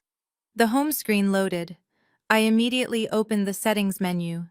Desmond had indeed signed out of his primary Apple ID, but he had made a fatal, arrogant mistake. He had not unlinked the device from the shared cloud backup I had set up during the Bahamas trip. My proprietary auditing software included a digital forensics tool designed to recover fragmented data from synced devices. I tethered the iPad to my main server and ran the extraction protocol. The software bypassed the standard user interface and dug directly into the hidden cache files. 10 minutes later, the progress bar hit 100%. A massive folder appeared on my desktop monitor. It contained over 2,000 images automatically synced from Desmond's phone to the cloud over the last 4 years. I opened the folder and began scrolling. At first, it was just boring charity event photos and pictures of his luxury watches. But then I noticed a subfolder labeled Receipts. I double-clicked it. It was not a folder of financial receipts, it was a digital graveyard of screenshots. Desmond was incredibly paranoid. He was screenshotting his most volatile text messages and saving them as leverage, probably to protect himself if Kiara ever tried to throw him under the bus. I opened the first screenshot. It was a WhatsApp conversation between Desmond and Kiara dated 6 months ago. The messages were explicit, brutal, and utterly damning. I leaned closer to the monitor, reading the text exchange that completely destroyed the illusion of their perfect marriage. The first message was from Kiara. She was furious, but not about the cheating. "Tell your pathetic girlfriend to stop posting pictures of the baby nursery on her public Instagram," Kiara had typed. "My mother's friends follow her. If anyone connects the timeline, the church board will pull the $200,000 grant. Do you want to lose the Cayman's account?" Desmond had replied less than a minute later. "Relax," she blocked them. "Just keep playing the supportive wife at the gala next week. You need my financial signature to authorize the land transfer from your idiot father." Kiara responded immediately. "Just make sure you transfer my $50,000 monthly allowance by Tuesday. I earned it for putting up with your disgusting side family. And remind the Delaware guys to generate a new invoice for pediatric beds. We need to show Pastor Sterling a paper trail before he writes the check." I sat frozen, staring at the glowing words. Kiara knew everything. She knew about the pregnant mistress. She knew about the Delaware Shell Company. She was not a victim of Desmond's deception. She was his active business partner. She was allowing him to use the charity funds to support a secret family, and in exchange he was paying her a massive cut of the stolen money to stay legally married to him. They were a synthetic power couple bonded only by greed and mutual blackmail. I scrolled down to the next batch of screenshots. These were older, dating back almost 3 years. The context of these messages shifted away from the mistress and focused entirely on Kiara's fake medical career. Desmond had sent Kiara a link to an investigative article about a doctor being arrested for practicing without a license. His accompanying text message was laced with panic. "Did you actually shred the suspension letters from the Massachusetts Medical Board?" Desmond asked. "If the feds ever audit the charity, they will find out you failed out of your 2nd year of residency," Kiara replied with chilling arrogance. "I burned them. No one is going to audit us. My father plays golf with the governor. I am the golden child, remember? As long as I keep crying about starving children in Africa, these rich fools will keep writing checks. I have not stepped foot in a hospital in 10 years, and they still call me a hero." The absolute sociopathy of her words made my skin crawl. She had not practiced medicine in a decade. She had completely failed out of her surgical residency in her 2nd year, likely due to the same laziness and entitlement she had displayed her entire life. Instead of admitting failure to our demanding parents, she had forged a license, stolen an identity, and built a multi-million-dollar empire of lies. My sister was a phantom doctor running a ghost charity. I downloaded every single screenshot. I organized them into chronological order, pairing the text messages about the Cayman's account with the bank routing numbers I had found earlier. I paired the text messages about her failing medical school with the suspended federal NPI records. The puzzle was complete. The guillotine was fully assembled, and the blade was razor sharp. I reached for my coffee mug, feeling the exhaustion finally creeping into my bones. The digital clock on the bottom corner of my screen read 3 in the morning. I had everything I needed to burn their world to the ground. I just needed the perfect stage to light the match. Suddenly, my cell phone screen lit up on the desk, buzzing violently against the wood. I picked it up, expecting a message from Vance. It was not Vance. It was the family group chat. Harrison had just sent a massive multi-paragraph text message to the entire extended family, completely ignoring the fact that it was the middle of the night. I opened the message and read my father's booming, authoritative words. Family, I am thrilled to announce the crowning achievement of the Wilson legacy, Harrison wrote. Next Saturday evening, Elaine and I will be hosting an exclusive estate gifting gala at the downtown Ritz-Carlton. In front of the mayor, Pastor Sterling, and our most esteemed colleagues, I will be legally signing over the deed to the $2 million commercial plot in Buckhead to Kiara's charity. This land will serve as the new global headquarters for the Ghana Medical Mission. Attendance is mandatory for all family members. I stared at the text. $2 million. That was the absolute endgame. Desmond and Kiara were not just skimming donations from rich fools anymore. They were going for the ultimate score. They were going to take the deed to my parents' most valuable commercial property, liquidate it through the Delaware Shell Company funnel, the massive pile of cash into the Cayman Island accounts, and permanently flee the country before anyone realized the clinic was a lie. Next Saturday. I had exactly 6 days to stop the biggest heist in our family history. I smiled a dark, cold smile. I replied to the group chat with a single word. Confirmed. Let the games begin. I would be there fully ready to destroy them. The next morning, I did not sleep a single wink. The sun rose over the Atlanta skyline, casting a pale, cold light through the high basement windows. I sat perfectly still at my desk, surrounded by empty coffee mugs and the steady hum of my powerful servers. Julian came downstairs at 6 o'clock, dressed in his dark running gear. He took one look at my face and knew the verdict. "We are not warning them," I said, my voice hoarse, but completely steady. Harrison would just hire a team of corporate fixers to bury the evidence forever to protect his image. He would rather cover up a massive federal crime than face a public scandal in his social circle. And if Desmond gets even a tiny whisper of an audit, he will empty the Cayman Island accounts immediately. He will vanish with his pregnant girlfriend before the sun sets, leaving my parents completely bankrupt and humiliated. We have to trap them where they cannot escape. Julian nodded slowly, walking over to massage my incredibly tense shoulders. Then we need to build a cage they cannot break out of. I spent the next 48 hours meticulously assembling the digital dossier. I treated it exactly like one of my corporate medical audits, leaving zero room for interpretation or legal loopholes. I created 4 primary master folders on my secure encrypted drive. Folder 1 contained the complete history of Kiara's medical fraud. It included the state medical board expulsion records, the suspended registry screenshots, and the forged license she had so arrogantly framed. Folder 2 mapped the financial embezzlement perfectly. This held the fake invoices from the phantom Delaware distributor Cross, referenced with the corresponding wire transfers authorized entirely by Desmond's own digital signature. The paper trail was absolutely undeniable and flawless. Folder 3 traced the complex international money laundering, detailing every single dollar funneled into the offshore Cayman Island vaults. Folder 4 was the final devastating nail in their shared coffin. It contained the complete archive of their saved iCloud text messages. This proved Kiara's absolute complicity in the entire operation. It proved she knew about the pregnant mistress, the stolen charity funds, and the fake hospital beds. It completely shattered the fragile illusion of the naive, victimized wife she played so well. Once the digital files were perfectly organized, I transferred everything onto 3 separate encrypted flash drives, carefully. I did not trust standard email servers for evidence of this magnitude.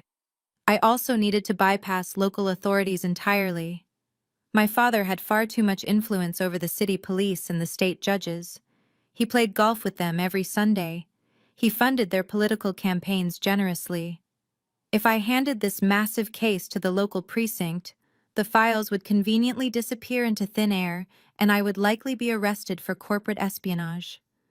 I needed federal jurisdiction immediately. I needed the apex predators of the financial world to tear their entire fraudulent criminal empire straight to the ground. I opened a highly secure encrypted browser on my terminal and navigated directly to the official whistleblower portal for the Internal Revenue Service Criminal Investigation Division. The federal agents there do not care about your local country club status or your fancy church connections. They only care about undeclared millions and massive tax fraud. I filled out the anonymous submission forms, quickly attaching the heavy financial ledgers, the Cayman Island routing numbers, and the fake Delaware Shell Company registration. I made sure every single document was perfectly legible and cross-referenced for the federal auditors to review easily. But I did not stop there. I opened a second tab and accessed the confidential tip line for the Federal Bureau of Investigation, specifically targeting the white-collar crime unit located in the Atlanta field office. I uploaded Kiara's fake medical credentials, the extensive wire fraud evidence, and the brutal extortion texts between her and Desmond. I hit the final submit buttons on both federal portals simultaneously.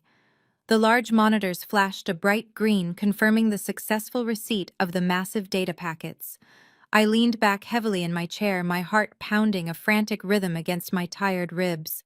The massive federal machinery was now officially in motion. However, I knew government bureaucracy moved incredibly slowly. A digital submission might sit in a queue for weeks before a single agent opened it. I did not have weeks. I had exactly 5 days until Harrison signed over a $2 million property to these monsters. I needed to force the feds to move faster. I picked up my cell phone and called Vance immediately. When he answered the phone, I gave him a very specific and highly urgent set of instructions to follow without asking any questions at all. Vance had spent 15 long years as a dedicated federal agent before going private. He still had powerful friends working in the bureau. Friends who owed him huge favors and trusted his sharp intelligence implicitly. "I am sending you a fast courier with 2 encrypted flash drives," I told Vance clearly. "One is for the lead investigator at the IRS. The other is for your direct contact at the FBI. Tell them this is a multi-million-dollar international Ponzi scheme involving charity fraud, and the perpetrators are planning to liquidate a massive commercial asset this coming Saturday night." Vance let out a low, deeply amused chuckle over the phone. "Consider it completely done, Charmaine. They are going to absolutely love this case." The next few days felt exactly like walking through deep, freezing water. The tension in our house was unbelievably palpable. Julian and I went about our normal daily routines, carefully taking Maya to preschool, eating dinner quietly, and watching the evening news, but the air crackled constantly with heavy, unspoken anticipation. Our private security detail remained stationed safely outside. The armed guards were a constant reminder of the high stakes. I watched my sister's social media accounts closely like a hawk. Kiara was posting incessantly online. She uploaded bright photos of herself touring the Buckhead commercial property with a professional team of architects pointing at empty patches of green grass, pretending to plan where the fake pediatric recovery rooms would be built. Her daily captions were sickeningly sweet, publicly thanking our parents for their incredible generosity and praising God for the wonderful opportunity to expand her medical mission. Desmond commented on every single post with fake heart emojis. He played the perfect role of the endlessly supportive husband brilliantly. It was a masterclass in sociopathic deception. They were so incredibly confident in their scam. They genuinely believed they had won the war. They thought they had successfully neutralized me forever by smashing my business servers and threatening my young child. They thought the coast was completely clear to steal everything. On Thursday afternoon, the mail carrier dropped a large stack of letters through the brass slot in our front door. I sifted through the boring bills and junk mail until I found a thick, heavy white envelope. It was made of expensive cream cardstock. It was the official physical invitation to the estate gifting gala at the downtown Ritz-Carlton Hotel.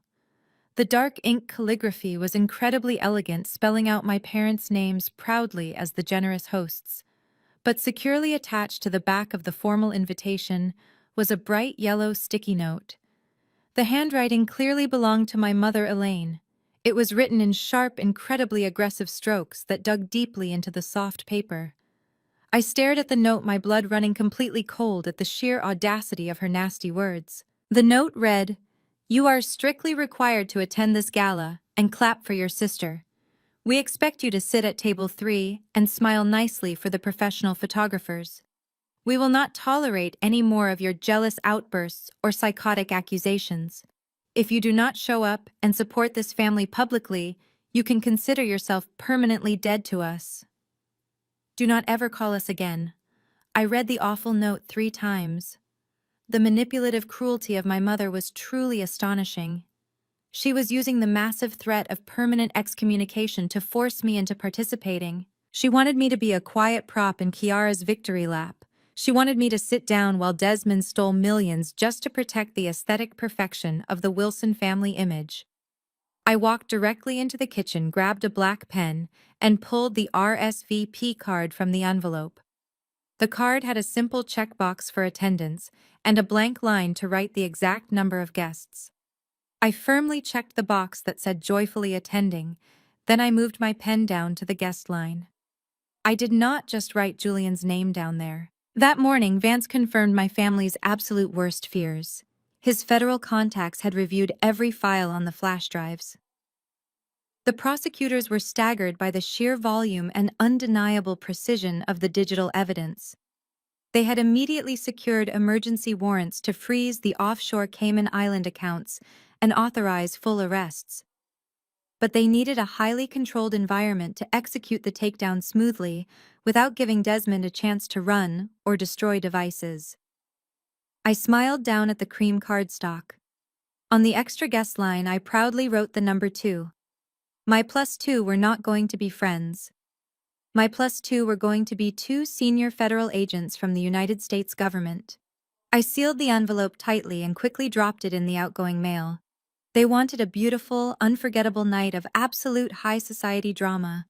They were going to get exactly what they asked for right now. Saturday evening arrived with a heavy, suffocating humidity that clung to the Atlanta skyline. The downtown Ritz-Carlton was transformed into a fortress of extreme wealth and aggressive social climbing.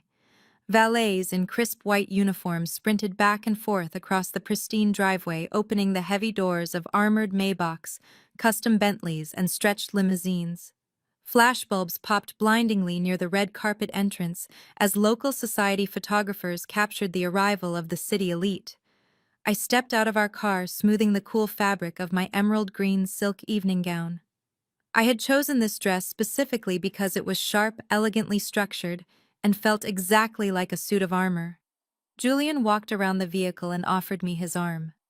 He wore a perfectly tailored midnight blue tuxedo, his jaw set in a hard, uncompromising line. He looked less like a medical professional attending a charity dinner and more like a soldier preparing to walk directly into a hostile war zone. Behind us, another nondescript black sedan pulled up smoothly to the curb. 2 men stepped out. They wore standard dark evening wear, blending effortlessly into the massive sea of wealthy donors, but their rigid posture immediately gave them away to anyone paying close attention. They moved with a calculated awareness, their eyes constantly scanning the perimeter. These were my official +2 guests. Special Agent Miller from the Internal Revenue Service Criminal Investigation Division and Special Agent Davis from the Federal Bureau of Investigation White Collar Crime Unit. Vance had arranged for them to attend entirely undercover, posing casually as private security consultants for Julian and me. They gave me a brief, almost imperceptible nod before melting seamlessly into the crowd heading toward the grand hotel entrance. We walked through the towering glass doors and into the spectacular main lobby. The air conditioning was freezing, heavily scented with expensive floral arrangements. We made our way toward the grand ballroom where the estate gifting gala was already in full swing. The sheer scale of the event was nauseating. Massive crystal chandeliers hung from the soaring ceiling, casting a warm, golden glow over 50 circular tables draped in white silk. A classical string quartet played softly in the corner, entirely drowned out by the loud, boastful chatter of the attendees. I scanned the room and immediately spotted the guests of honor holding court near the main stage. Kiara and Desmond were completely surrounded by a flock of admiring politicians, wealthy socialites, and church board members. They were absolutely dripping in designer clothing, blatantly flaunting the wealth they had stolen from these exact people. Kiara wore a breathtaking custom-beaded couture gown that easily cost $20,000. Around her neck sat a thick, sparkling diamond tennis necklace. Desmond stood proudly beside her, wearing a bespoke velvet dinner jacket and a rare luxury watch that practically blinded anyone who looked at it. They looked like royalty. They were laughing, sipping expensive champagne, and soaking in the absolute adoration of the crowd.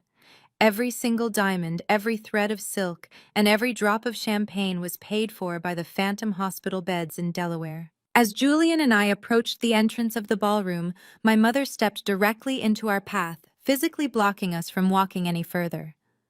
Elaine looked resplendent in a silver designer gown, but her face was twisted into a mask of pure, bitter contempt. She held a crystal glass in one hand and placed her other hand firmly on her hip, looking me up and down with absolute disgust. "I am honestly shocked you actually showed up," Charmaine Elaine said loudly, her voice piercing through the ambient noise of the crowd. Several guests standing nearby turned their heads to watch the confrontation. "You usually find a way to ruin these beautiful moments for our family."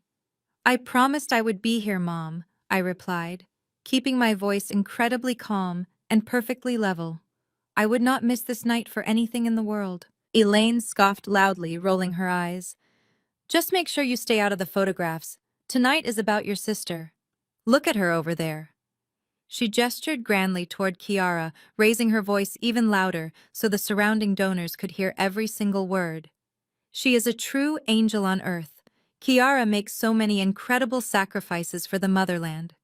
She works her fingers to the bone saving dying children while you sit in a comfortable office counting your pennies.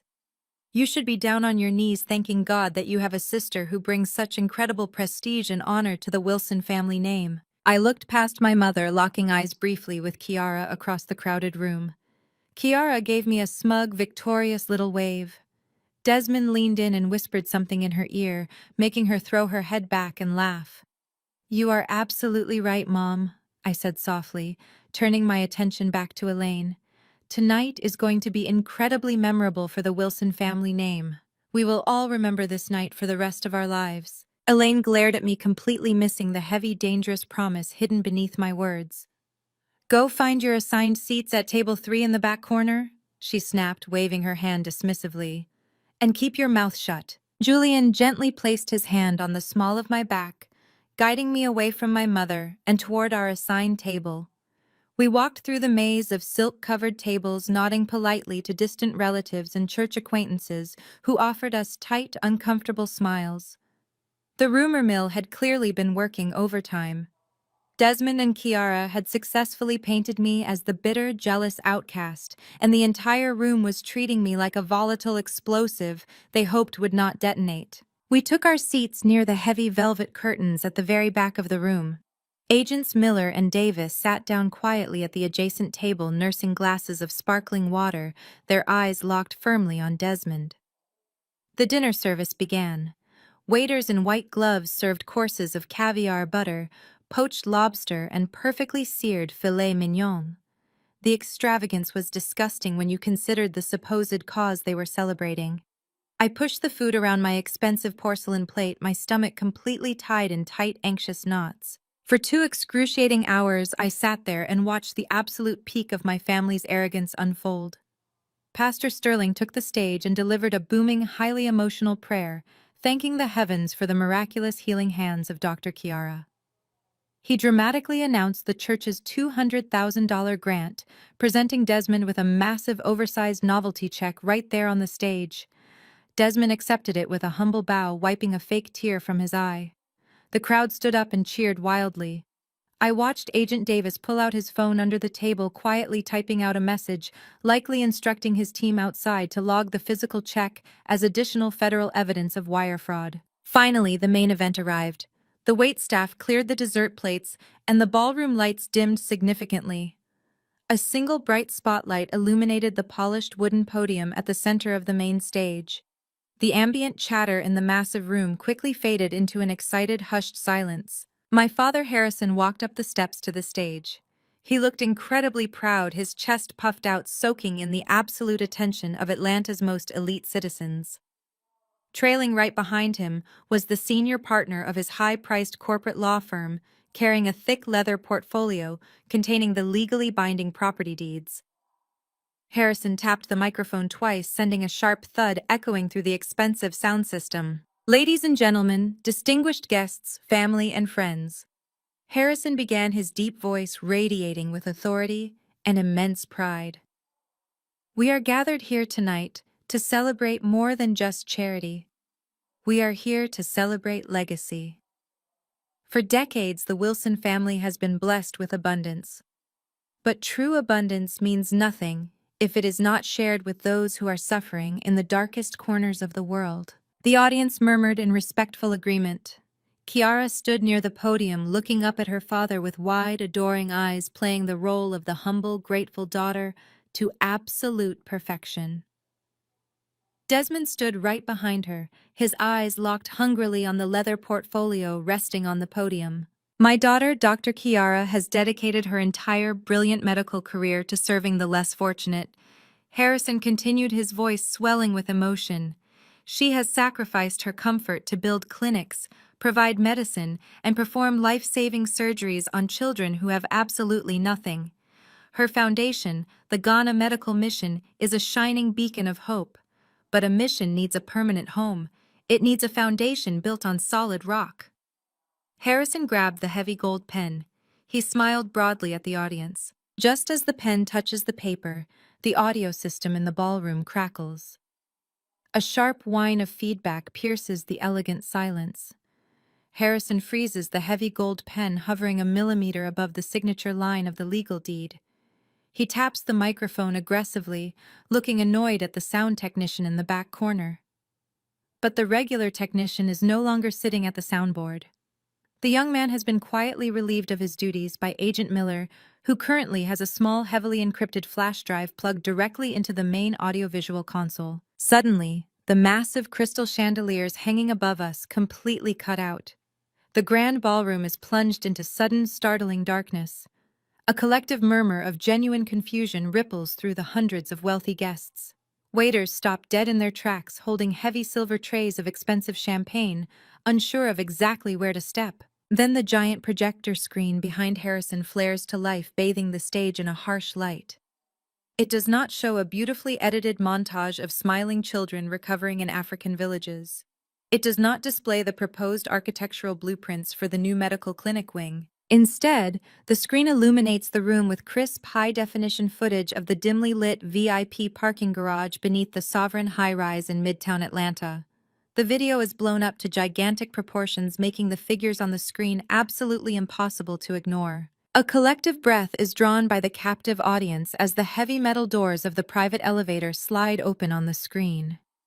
Desmond steps out. He is not wearing his humble charity suit. He is wearing an expensive silk shirt unbuttoned at the collar, a heavy gold chain catching the fluorescent light. Stepping out right behind him is the stunning, heavily pregnant woman wearing a tight designer maternity dress. The ballroom goes dead silent. You could hear a single pin drop on the thick carpet. On the giant screen, Desmond turns to the beautiful woman and places his hand lovingly on her swollen belly. The audio, enhanced and perfectly equalized by Julian's advanced forensic software, booms forcefully out of the massive concert speakers flanking the stage. "Ready for dinner, baby." Desmond's voice echoes through the Ritz-Carlton ballroom loud and crystal clear. "I am starving," the woman on the screen replies, laughing brightly. "And your son is kicking like crazy today. He wants an expensive steak." "Whatever my boy wants, my boy gets." Desmond laughs smoothly, kissing her cheek. "Let us take the new car." At the front of the ballroom, I watch my father take a sudden stumbling step backward. The gold pen slips entirely from his trembling fingers, clattering loudly against the wooden podium. Elaine rises slowly from her chair at table 1, her hands flying up to cover her mouth in unadulterated horror. The footage cuts to the pair walking toward the sleek, brand-new Range Rover. As Desmond opens the passenger door for the pregnant woman, she pauses with a small, concerned frown. "Are you absolutely sure you do not need to be at that church thing tonight?" she asks on the video. "You said your father-in-law was getting antsy about the big land transfer." Desmond on the massive screen throws his head back and lets out a loud, incredibly arrogant laugh. It is a cruel, mocking sound that slices violently through the tense air of the ballroom. "Harrison Wilson is a complete gullible fool," Desmond's voice booms over the speakers. The words hit my father like a physical blow. He actually recoils, clutching his chest. He is so desperate to buy his way into heaven and impress his elite country club friends that he does not ask a single financial question. And his idiot wife Elaine is even worse. She just wants to brag to her social circle about her saintly doctor daughter. Those pathetic church folks, Pastor Sterling and his entire blind board, they practically throw their loaded checkbooks at us. They are paying for this luxury car, baby. They are paying the rent on our penthouse. And next Saturday, when old Harrison signs over that Buckhead commercial property, we are immediately liquidating it, routing the cash straight to the Cayman Islands and taking a very long permanent vacation. The pregnant woman giggles loudly, sliding into the rich leather seat of the luxury SUV. "I cannot believe they actually buy the whole starving children in Africa story. It is hilarious. People will believe whatever makes them feel good about themselves." Desmond replies callously, slamming the heavy car door shut. The video freezes on his smug, grinning face, staring triumphantly through the windshield. For 10 agonizing seconds, the grand ballroom remains plunged in absolute suffocating silence.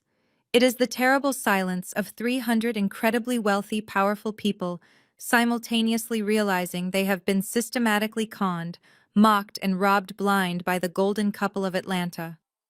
Then the room completely and violently erupts into absolute chaos. It starts with the sharp, distinct sound of a shattered crystal glass, as a prominent socialite drops her expensive champagne flute directly onto the marble floor.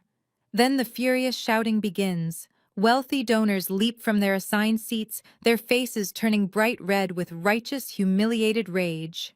Board members of the Greater Light Fellowship turn aggressively toward Pastor Sterling, screaming, demanding questions about the church accounts. The pastor himself is gripping the edge of his table, his face a pale, sickly shade of gray, realizing his $200,000 grant has just paid for a secret mistress's luxury vehicle. On the stage, Desmond is frozen solid. The charming, smooth-talking financial officer is completely paralyzed, his eyes darting frantically around the dark room, looking for an immediate exit. But the main doors are currently blocked by the Ritz-Carlton security staff, who have quietly taken their direct orders from Agents Miller and Davis. The federal agents are standing casually by the exit signs, their hands resting near their suit jackets, perfectly prepared to intervene if the suspects attempt to flee the building. Harrison grips the sides of the podium, his knuckles turning stark white. He looks like he is rapidly aging 20 years in a matter of seconds. Elaine is hyperventilating, loudly falling back heavily into her chair as nearby socialites actively back away from her table, desperate to physically distance themselves from the explosive radioactive scandal. But Kiara is not paralyzed. She has spent her entire life expertly manipulating reality, and she immediately launches into the most desperate theatrical performance of her fraudulent career.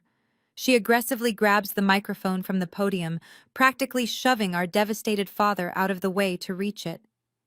"Do not listen to this!"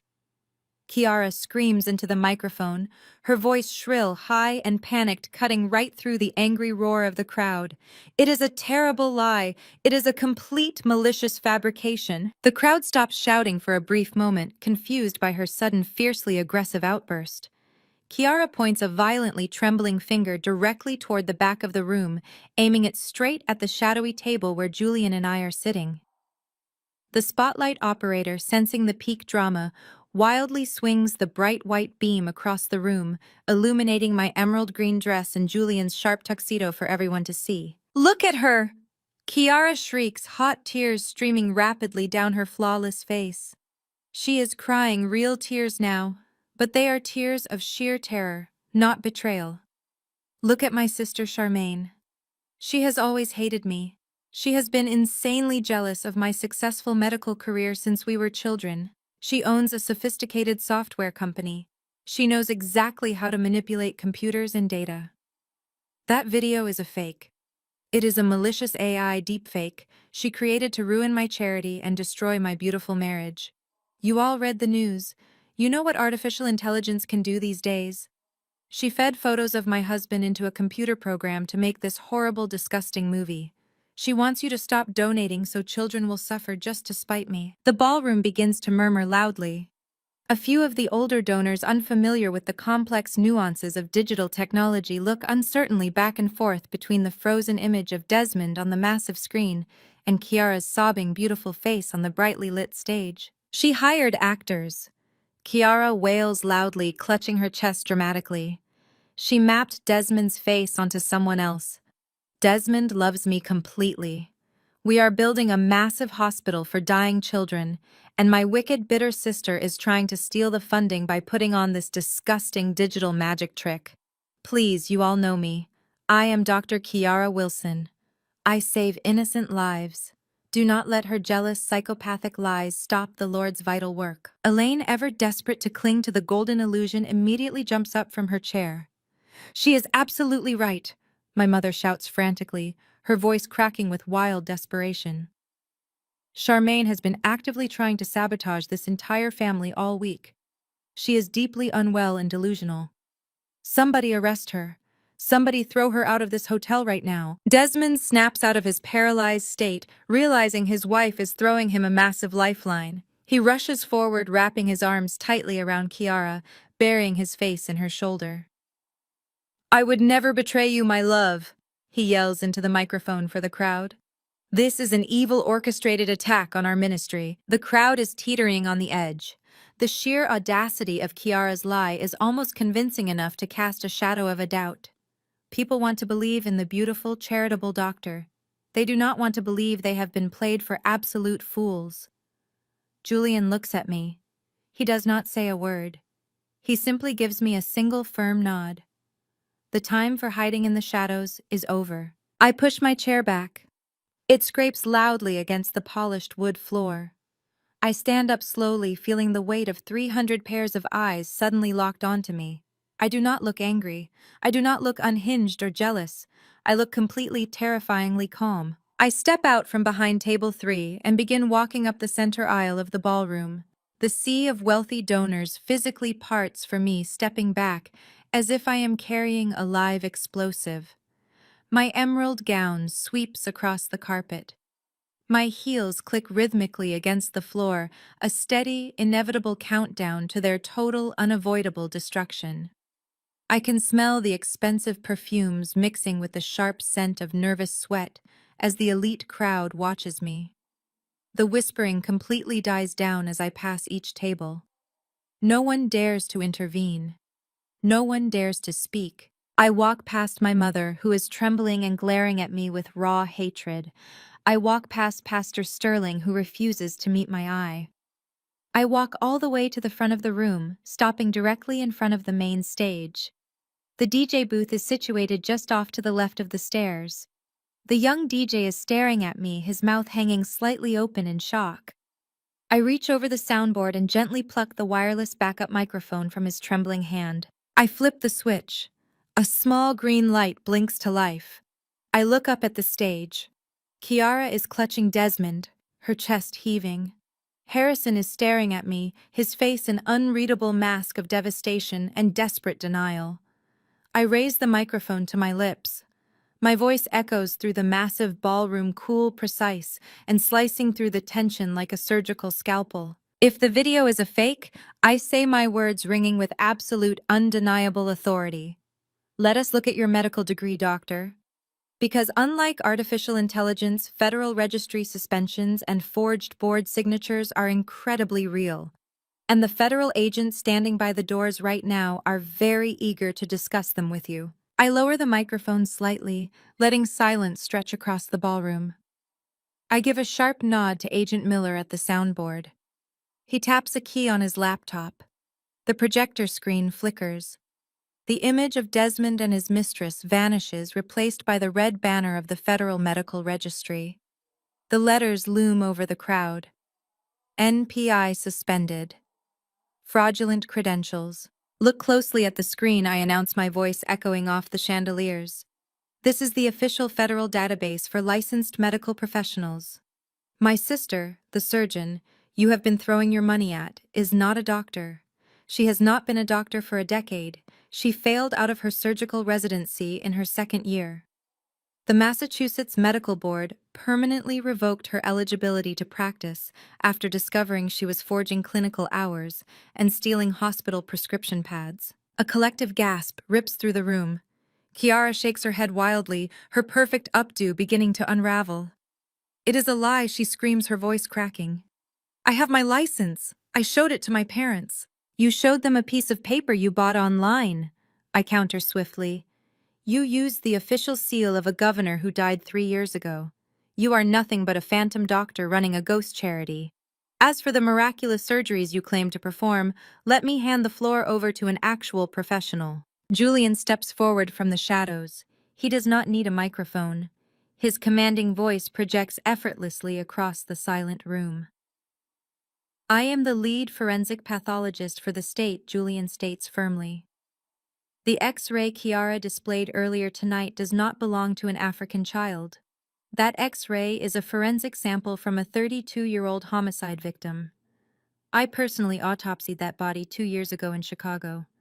The patient died from a point-blank shotgun wound. Your golden doctor is using photos of murder victims to solicit donations. The wealthy donors sitting at the front tables physically recoil in disgust. Several women cover their mouths in absolute horror. The illusion of the heroic medical mission is shattering into a million irreparable pieces right in front of their eyes. But I am not finished. I am here to burn the entire foundation to the ground. I raise the microphone again. Agent Miller switches the slide on the projector. The screen now displays a highly complex, beautifully organized financial flowchart. It maps out every single dollar that has flowed through the Ghana medical mission over the last 3 years. You all thought you were buying hospital beds and high-grade antibiotics, I say, my voice dripping with cold precision. Let me show you exactly what you were buying. Desmond, acting as the chief financial officer, has been generating phantom invoices for years. He funnels your generous donations into a fake medical supply distributor registered to a cheap post office box in Delaware. There are no supplies. There is no clinic in Africa. I point toward the massive screen as the flowchart animates, tracing bright red lines from the Delaware Shell Company. Once your money hits Delaware, Desmond washes it and wires it directly into untraceable offshore accounts located in the Cayman Islands. He is running a massive international Ponzi scheme. Your money is paying for his luxury penthouse, his custom suits, and his secret family. Desmond looks like he is about to vomit. His smooth, arrogant facade has completely melted away, leaving behind a terrified, cornered criminal. He grips the edge of the podium, his knuckles stark white. But Kiara refuses to surrender. She falls to her knees on the stage, burying her face in her hands, launching into a fit of hysterical sobbing. "How could you do this to me, Desmond?" Kiara wails loudly, trying to shift the blame onto her husband. "I trusted you with the finances. I wanted to help the children. You lied to me. You betrayed our marriage." I stare at my sister kneeling on the stage. The sociopathy of her performance is almost impressive. She is perfectly willing to throw the father of her nephew under a bus to save her own skin. Save the tears, Kiara. I say, my voice dropping to a dangerous, icy whisper that somehow carries across the entire room. You are not a victim. You are the Keo architect of this entire criminal enterprise. I nod to Agent Miller one last time. The screen flashes again. This time, it displays the crisp screenshots of the WhatsApp text messages I extracted from Desmond's old iPad. The text bubbles are magnified so that even the people standing at the back of the ballroom can read every damning word. Read the screen, I instruct the crowd. These are text messages between the happy couple from 6 months ago. Look at Kiara demanding her $50,000 allowance to tolerate Desmond's pregnant mistress. Look at Kiara reminding Desmond to generate new fake invoices to trick Pastor Sterling into handing over the church grant. The room reads the messages in stunned silence. I watch the exact moment the realization hits Pastor Sterling. The powerful church leader staggers backward, bumping hard into a waiter. His $200,000 grant was a bribe orchestrated by a fake doctor to fund a cheating husband's luxury lifestyle. His reputation is instantly obliterated. Kiara stops crying. The fake tears dry up immediately.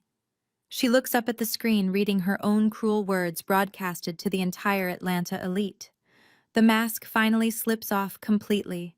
Her face turns cold and blank. She slowly stands up, smoothing the front of her expensive couture gown, realizing there is absolutely no escape from her digital footprint. At the edge of the stage, my father Harrison suddenly lets out a sharp gasp.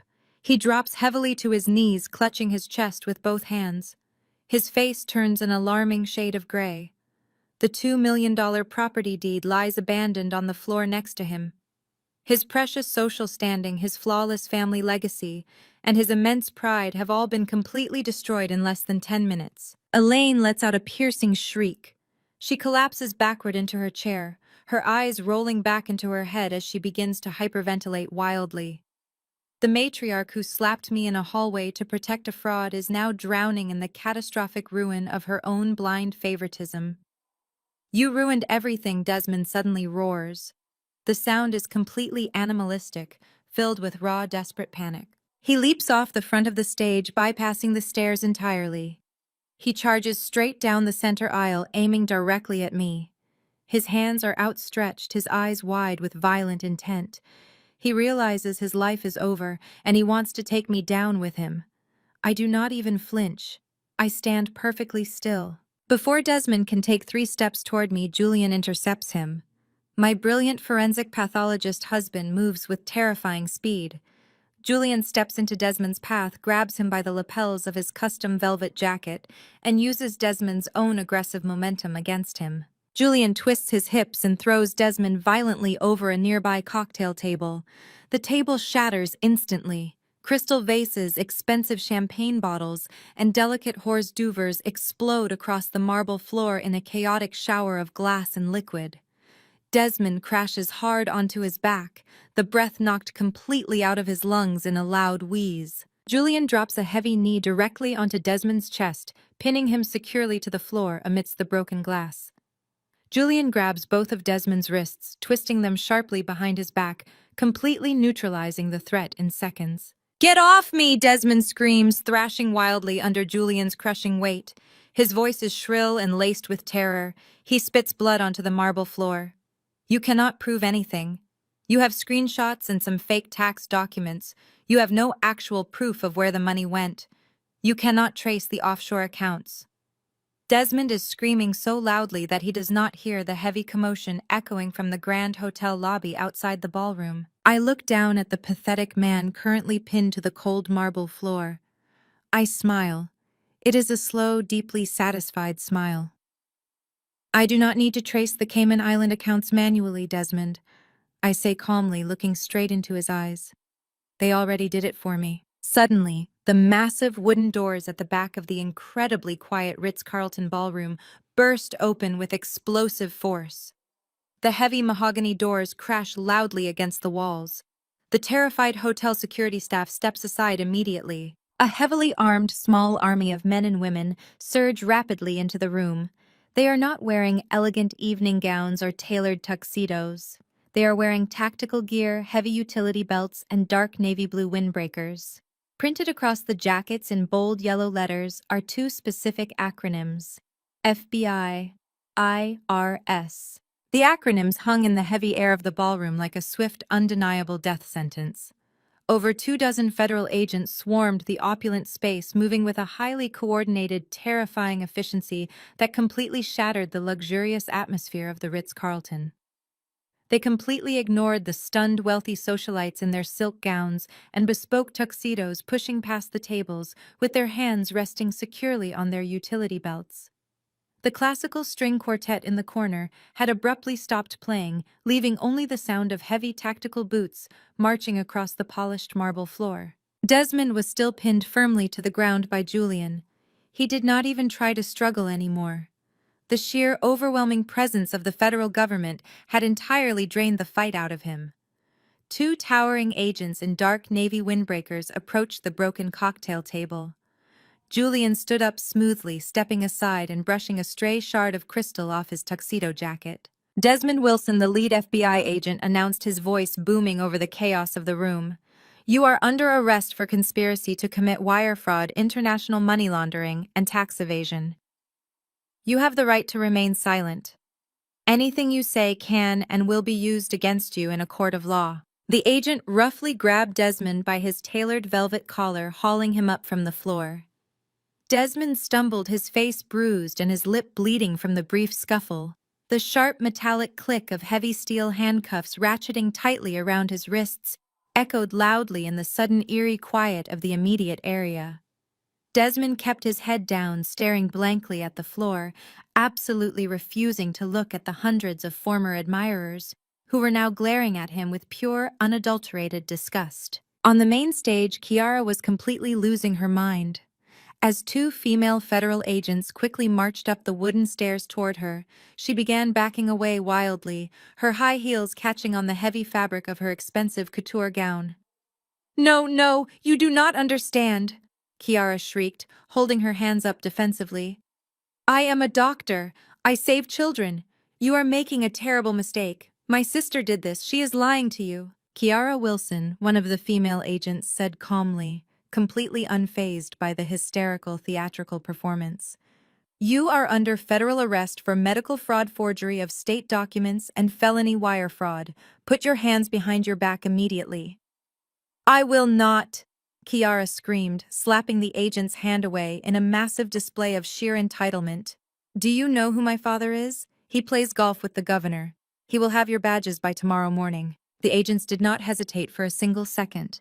They grabbed Kiara's arms with incredible, uncompromising force, twisting them firmly behind her back.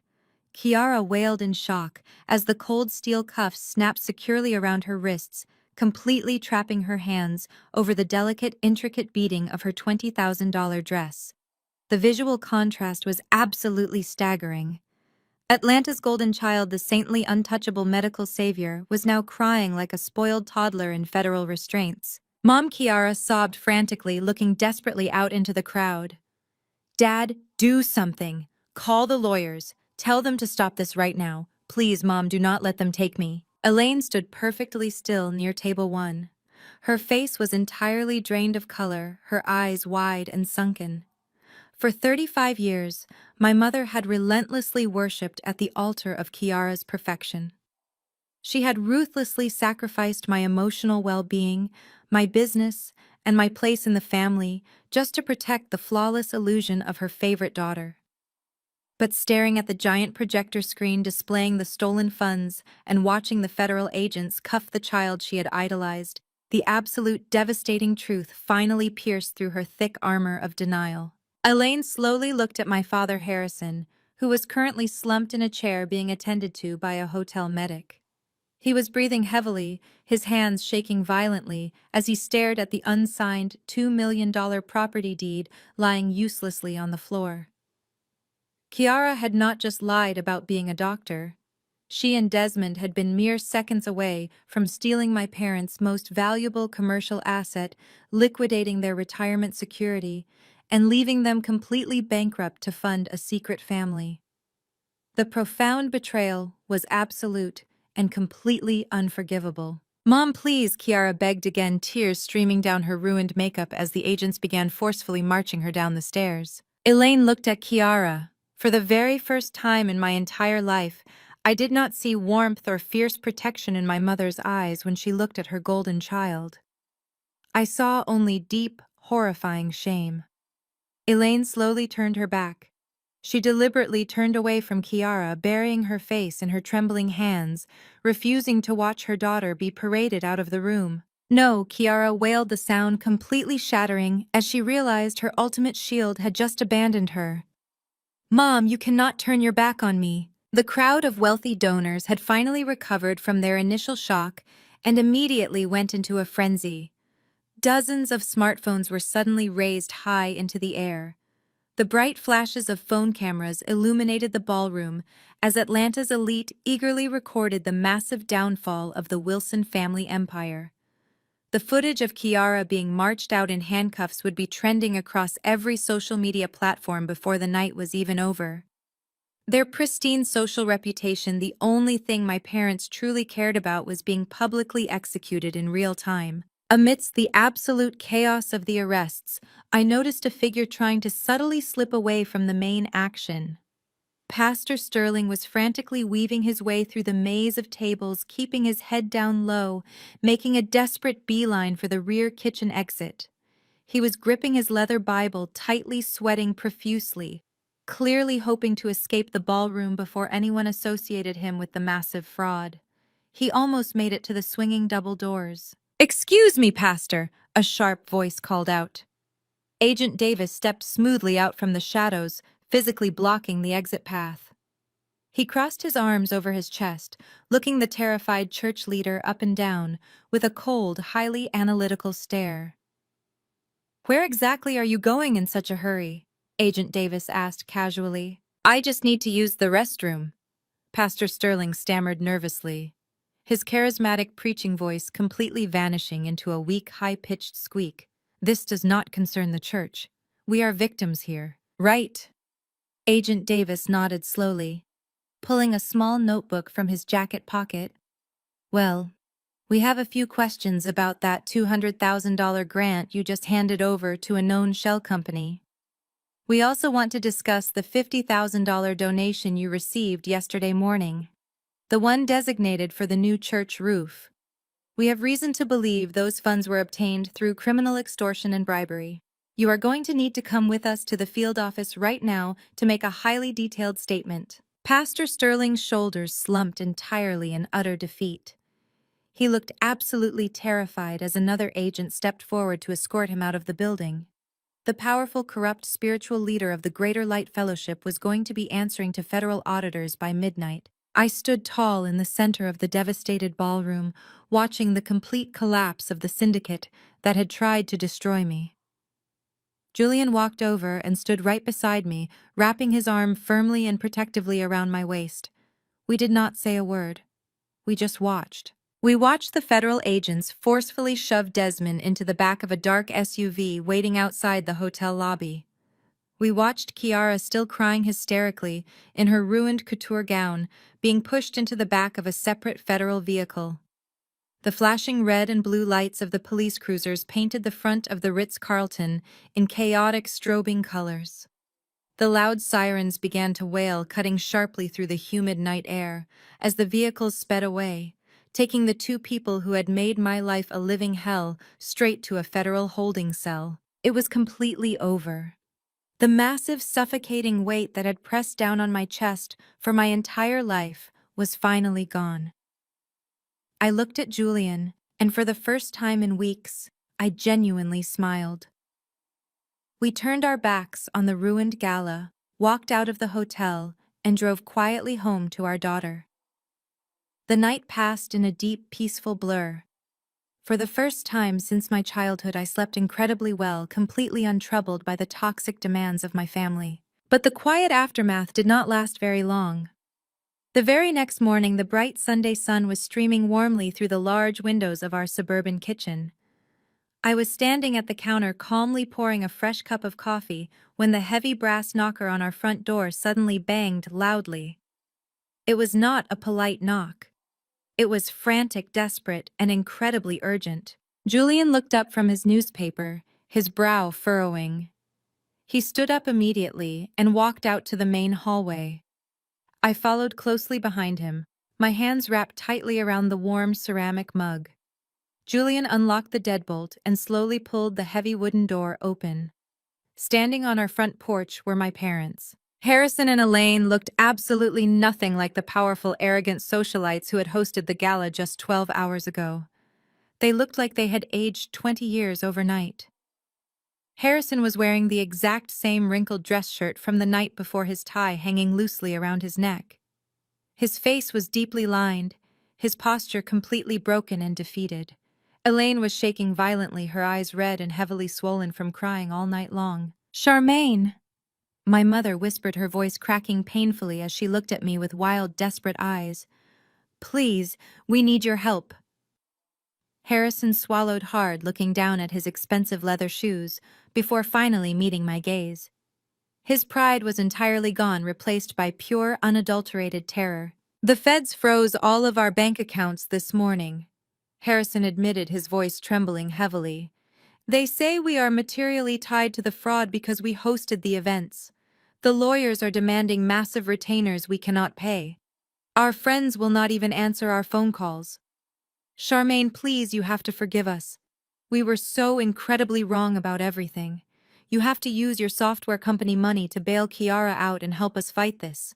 You are our only family left." I stood perfectly still in the doorway, staring at the two people who had gleefully thrown me to the wolves just days prior, completely absorbing the sheer, breathtaking audacity of their request. "You want me to pay for her defense?" I repeated slowly, my voice completely devoid of any recognizable emotion.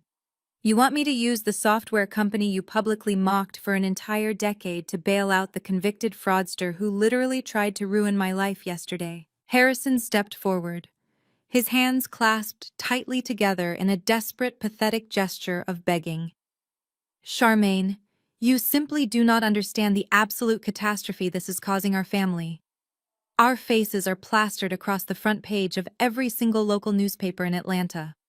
The country club suspended our membership, pending a formal board review. Pastor Sterling is throwing us under the bus to save his own miserable reputation.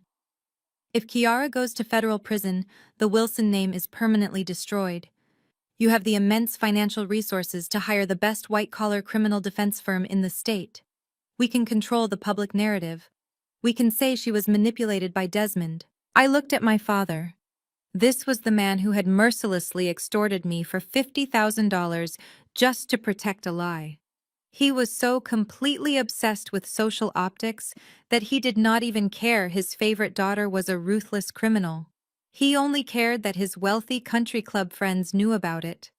Elaine reached out, tears streaming down her ruined makeup. "Please, Charmaine," she cried out, her voice cracking painfully. "Please save your sister." I gently but firmly brushed my mother's trembling hand away.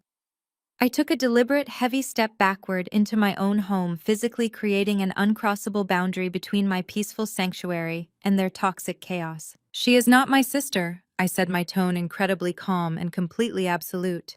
"She is a dangerous stranger who just happens to share my DNA. And you are not standing here asking for my help because you actually love her.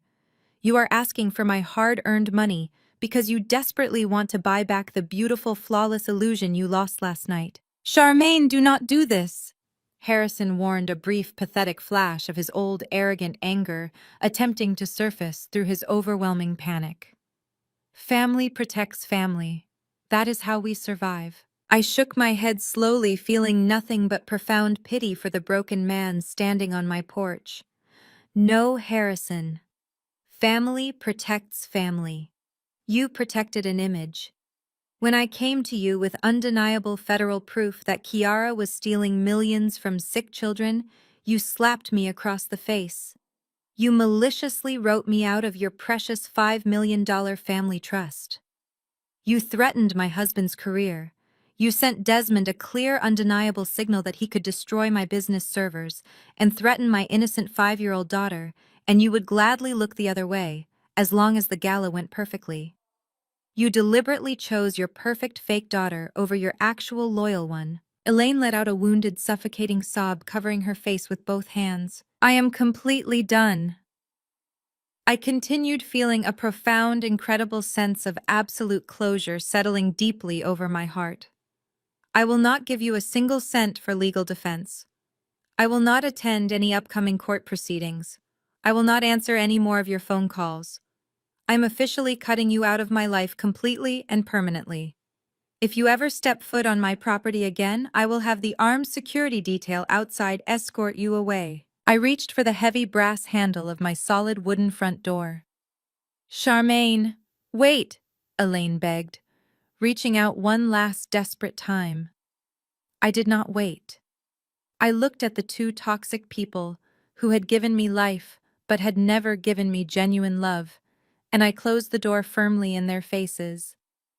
The heavy metal deadbolt clicked into place with a loud, incredibly satisfying snap. I turned around in this quiet hallway. Julian was standing near the kitchen entrance holding two fresh cups of black coffee. He walked over and handed me a warm mug, kissing my forehead gently. "It is finally over," Julian said softly. I took a deep, refreshing breath, tasting the rich, dark coffee and the incredible, unmatched sweetness of genuine freedom. "Yes," I replied, smiling brightly. "It is finally over." Fast forward exactly 1 full year. The justice system moved with surprising speed. Desmond eagerly took a plea deal to avoid a life sentence. He was formally sentenced to 20 hard years in a maximum security federal penitentiary. His pregnant mistress completely abandoned him the very minute the Cayman Island offshore accounts were formally frozen by the federal government, leaving him with absolutely nothing but massive legal debts and a ruined life. Kiara stubbornly refused to take any kind of plea agreement. She genuinely believed her legendary charm, striking beauty, and perfect fake tears would somehow magically sway a sympathetic federal jury. She was spectacularly and publicly wrong.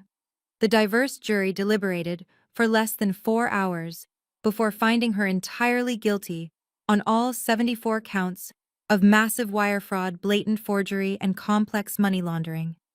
The strict federal judge angrily sentenced her to 15 hard years in prison, permanently stripping her of every single stolen asset she ever possessed. As for Harrison and Elaine, the massive federal scandal completely bankrupted them both.